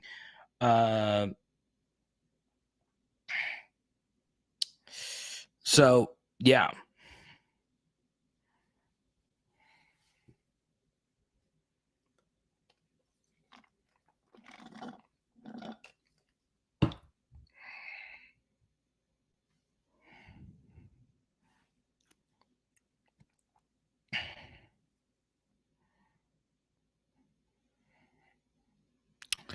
What I'm thinking about now is,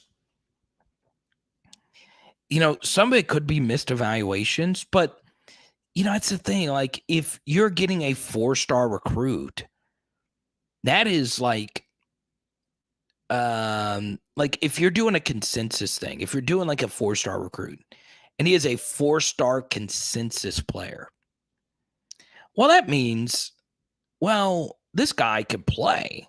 Like, that means that every single person, not every single person, but most people view this player as a good player. Okay.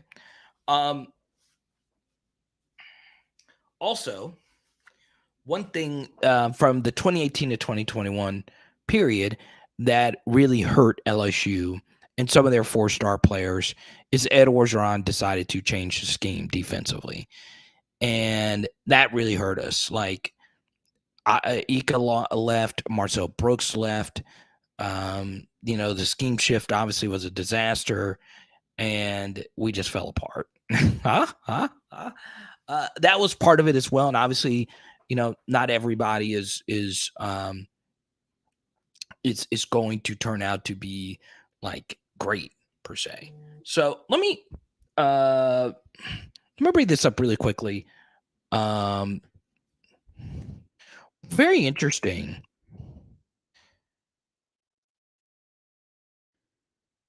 Bring up the 2022 commits.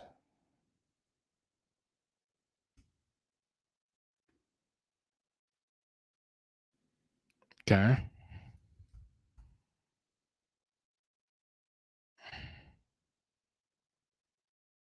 Garrett, thank you for the super chat.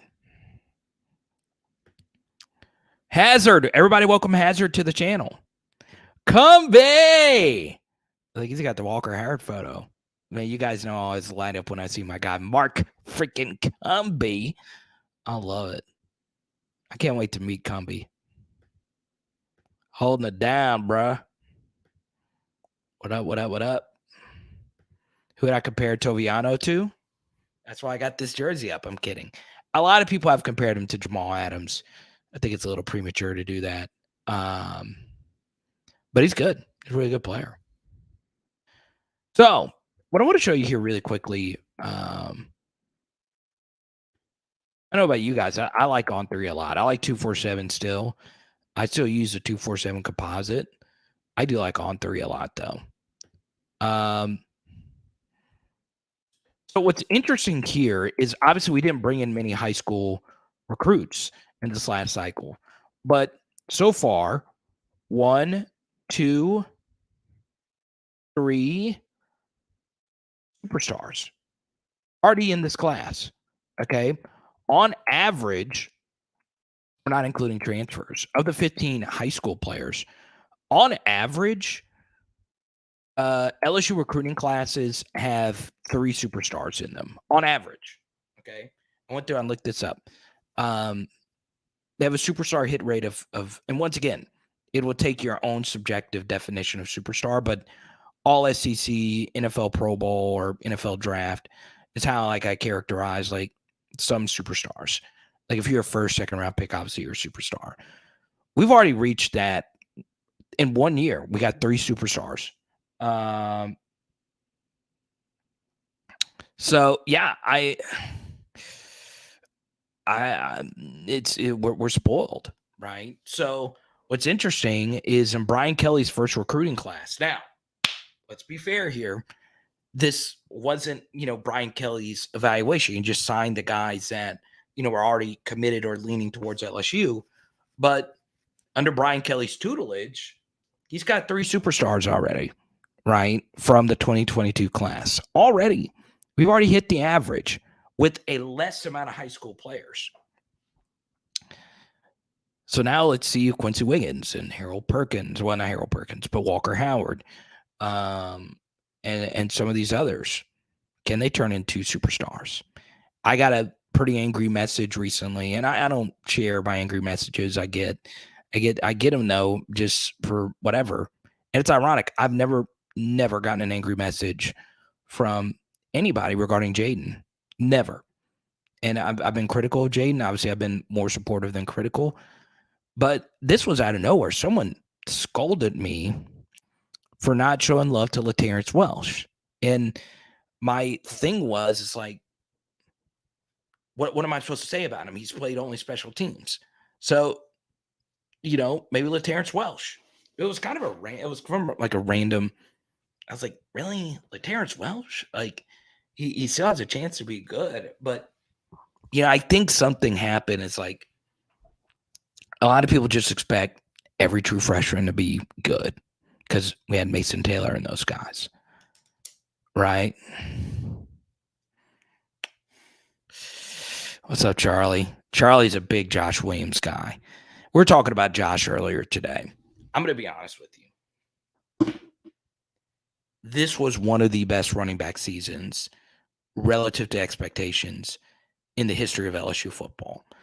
And I know, like, obviously there were a few, like, emerging stars. Like, no one expected Jeremy Hill to do what he did in 2012. Okay, and I know Jeremy's a friend, but, he did emerge, but he was a 4-star recruit. If you go look at the high school tape, you see special. Clyde Edwards-Helaire was obviously, the most famous example of a running back just bursting. All right. What Josh Williams did this year, I'm telling you, it made no sense. It made no sense. It's just a case of somebody just really wanting to be great. And it's truly special. Like, it really, really, really was special. And what I would do if I were you is go look at the entire Alabama game. There was a play early in the game where we had a 3rd and 11. And Jaden could have actually delivered this football on time. He waited a little too long. But the reason why the play was blown up was because Bama safety Brian Branch came on a blitz and he truck sticked Josh right into Jaden, and it was an incomplete pass. And Josh got blown up. Like, it sucks to get those hits. And to still have the game he had after that hit is truly wild. It's truly, truly, truly wild. Okay. So, yeah, I mean, it's crazy.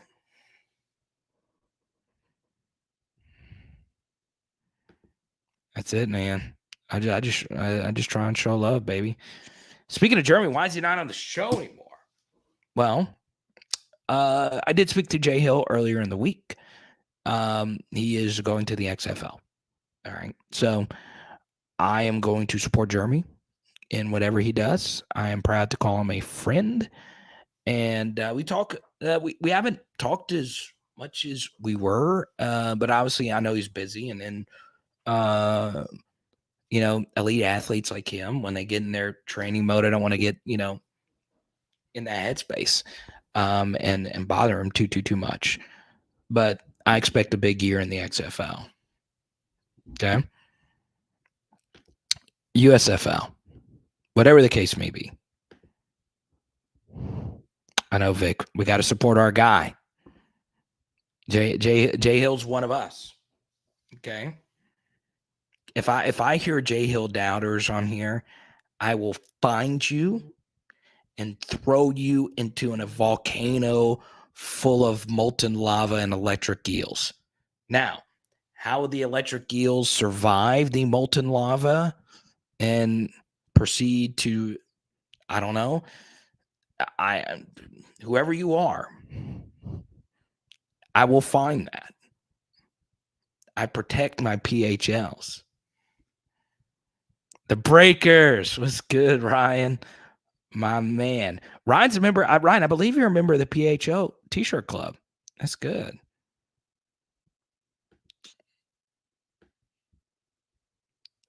Can't even do 200 push-ups.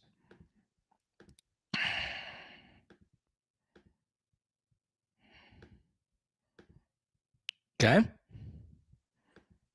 Don't forget the best Christmas gift for your family. PHL shirts. Dev, what's good, man? All the upcoming freshmen. Yeah. Here's a hard thing about it, Dev, in doing that, right? Is like number one, huddle tape is good, but it can be very unreliable. In that you've got to be very careful watching huddle and not coming away with something that might mislead you. Because remember, huddle tapes are cut, they're highlight tapes, right? It's not exactly, film per se, but it is film. So that's why, like, I take, my evaluations, like, seriously. I try my best to be as accurate and fair as I possibly can. Mark, I actually got an update on the hats earlier, and the person who's manufacturing them had a health emergency. So I don't know. They are coming though, because look, man, I put a lot of time and effort in, obviously, designing, but I'm remaining patient, if you will. But yeah, it does. I know you guys have been patiently waiting, because I tried. I don't know. I love the design of this hat so much.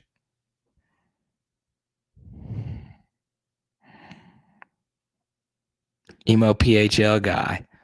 Hey, that's my cousin Chris, model.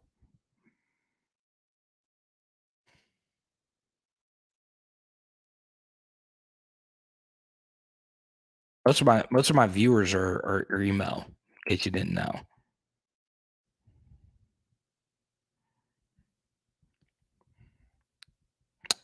So get on over there, powerlsu.com. Haven't you ever heard of closing the door? No. Ha ha ha. What are some emo songs? It's Fallout Boy. I love, man.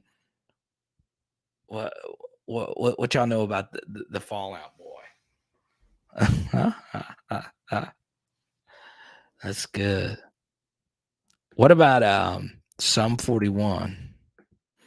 Who remembers that? But is Sum 41 emo, or is that like just punk? My Chemical Romance. I love it. Now I'm a Blink guy. That was my band. I love me some Blink 182. Love it. All the small things. I love that. Roller coaster. That's a deep cut. Favorite ride. What's up, Sid?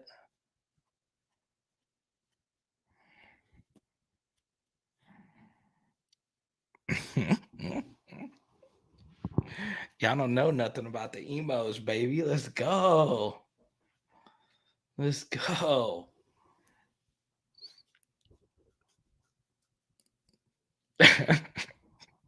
Sip G was good, my man. I know you've been busy. Shout out to all the super dads of PHL.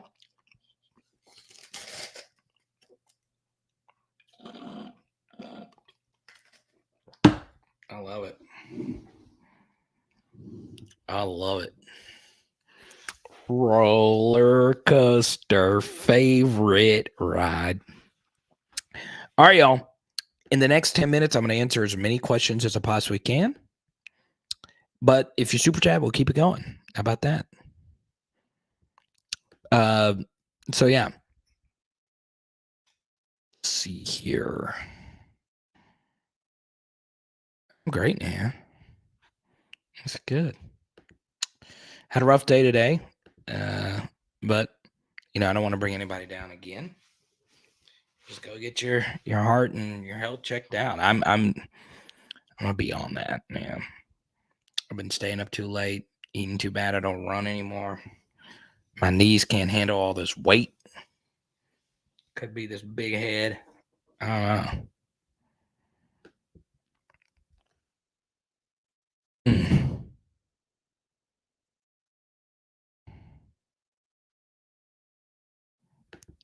Carter, I could write for you with the stand up if you need.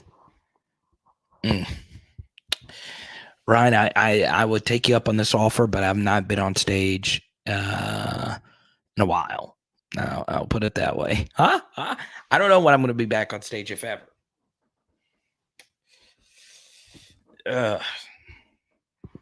But yeah, I appreciate the offer. I don't know. I don't know when the next time is going to be.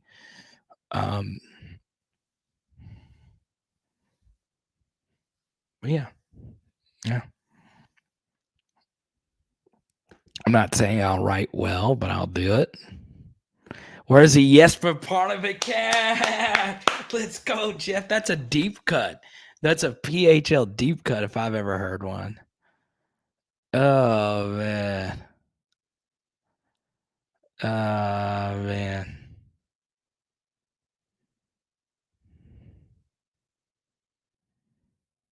Get your sugar and blood pressure check. LSU going to be number 3 in the recruits when it's over.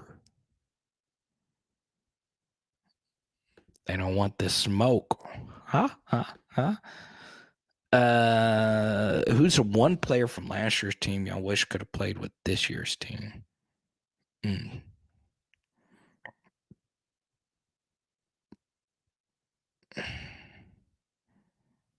I mean, I guess you just gotta pick the best player, I guess, and that would be Stingley. Honestly, the answer probably is Damon Clark, honestly, because of how thin we got at linebacker. So probably Damon Clark is probably my answer there. LSU's going to be number 3 in recruits when it's over with. Nothing wrong with that, baby. Could be better.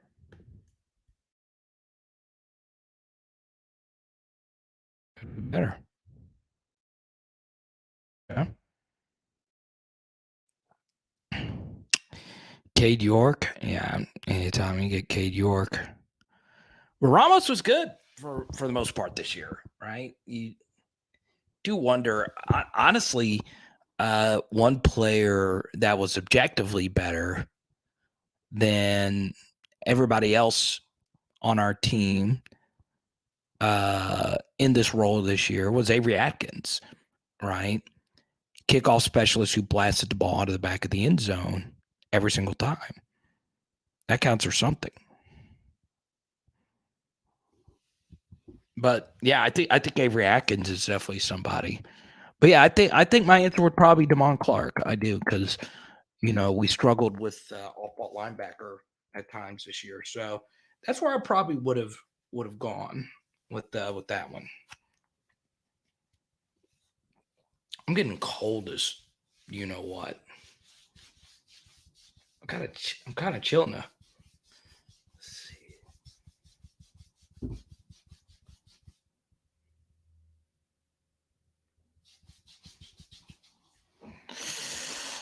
Let's see here.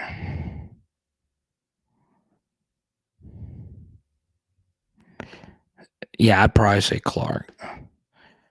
Oh yeah, Stingley with the punt returning. Yeah, it probably is Stingley. But yeah.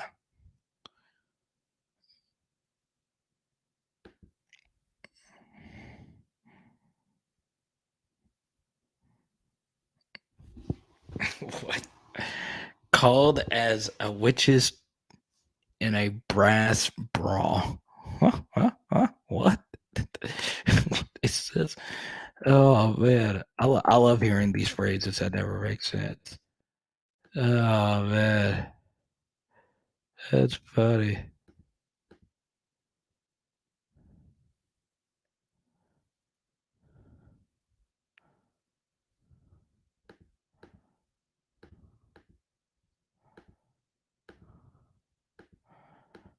Oh, that was good. Let's see here.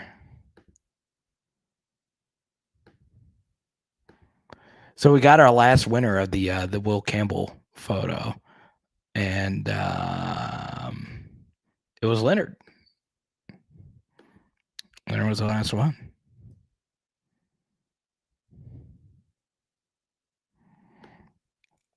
A lot of speaking from someone uh, that's had this happen to him. A lot of ideas and jokes get stolen all the time. I think it's more parallel thought, if anything. Like there's a lot of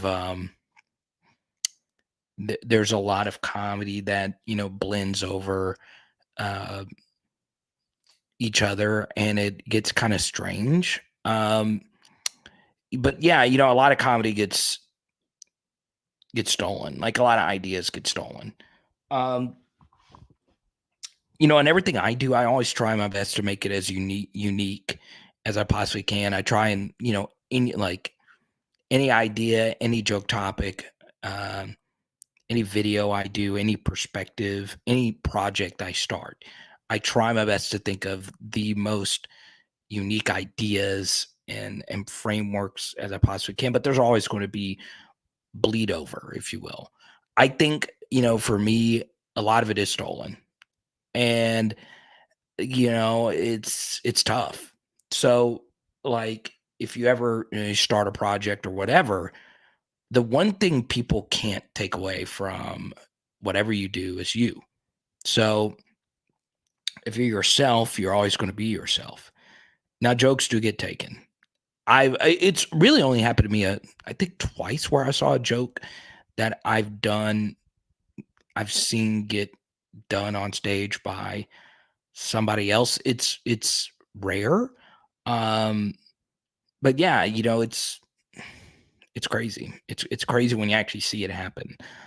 Um, and the funny thing is, a comedian took a joke that I did once at an open mic, and at that same open mic, like a month later. So once again, I wasn't even good.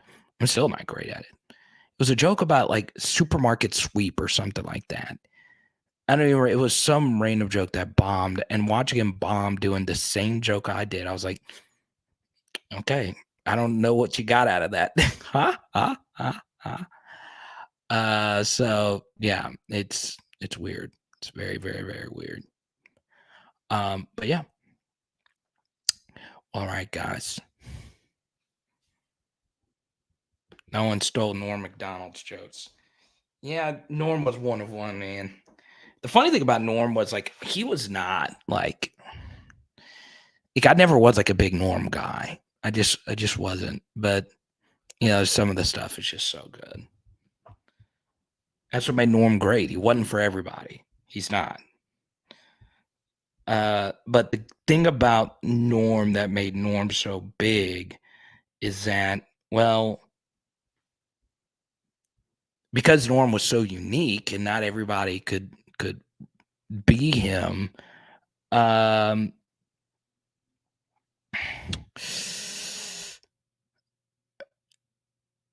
it made his fans who loved him really love him, because part of the reason why they loved him was because they got him, and they also knew that other people didn't get his humor.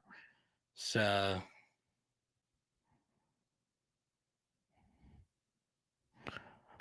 poor man's copyright. You write it all down with a copy of that day's newspaper first class, mail it to yourself, and never open it. Oh man, that's crazy. It's in the poll question here. Who do you like more, the Saints over the Pelicans? Ooh, that's tight. Once again, thanks to our top super chatter tonight. That is Roger. Thank you so much. Thanks to Leonard loading up for the Christmas season. And shout out to Skipper as well, and all our super chatters tonight. Jared, you guys know who you are. Really appreciate you. Don't forget, on Saturday will be our next live stream. So we'll see you Saturday night. Okay. It is. Pow. Out. LSU. Bah. All righty. And tonight, I'm going on with Preston here in a second. I'll be on there for about 10 minutes. So if you want to come hang out, I won't be on there long. And tonight I am, let's see. We're doing gumbo. Mama K's gumbo, night 3. Let's go. No crawfish etouffee. Really? Come on. Now I'm getting out of crawfish etouffee. Let's go.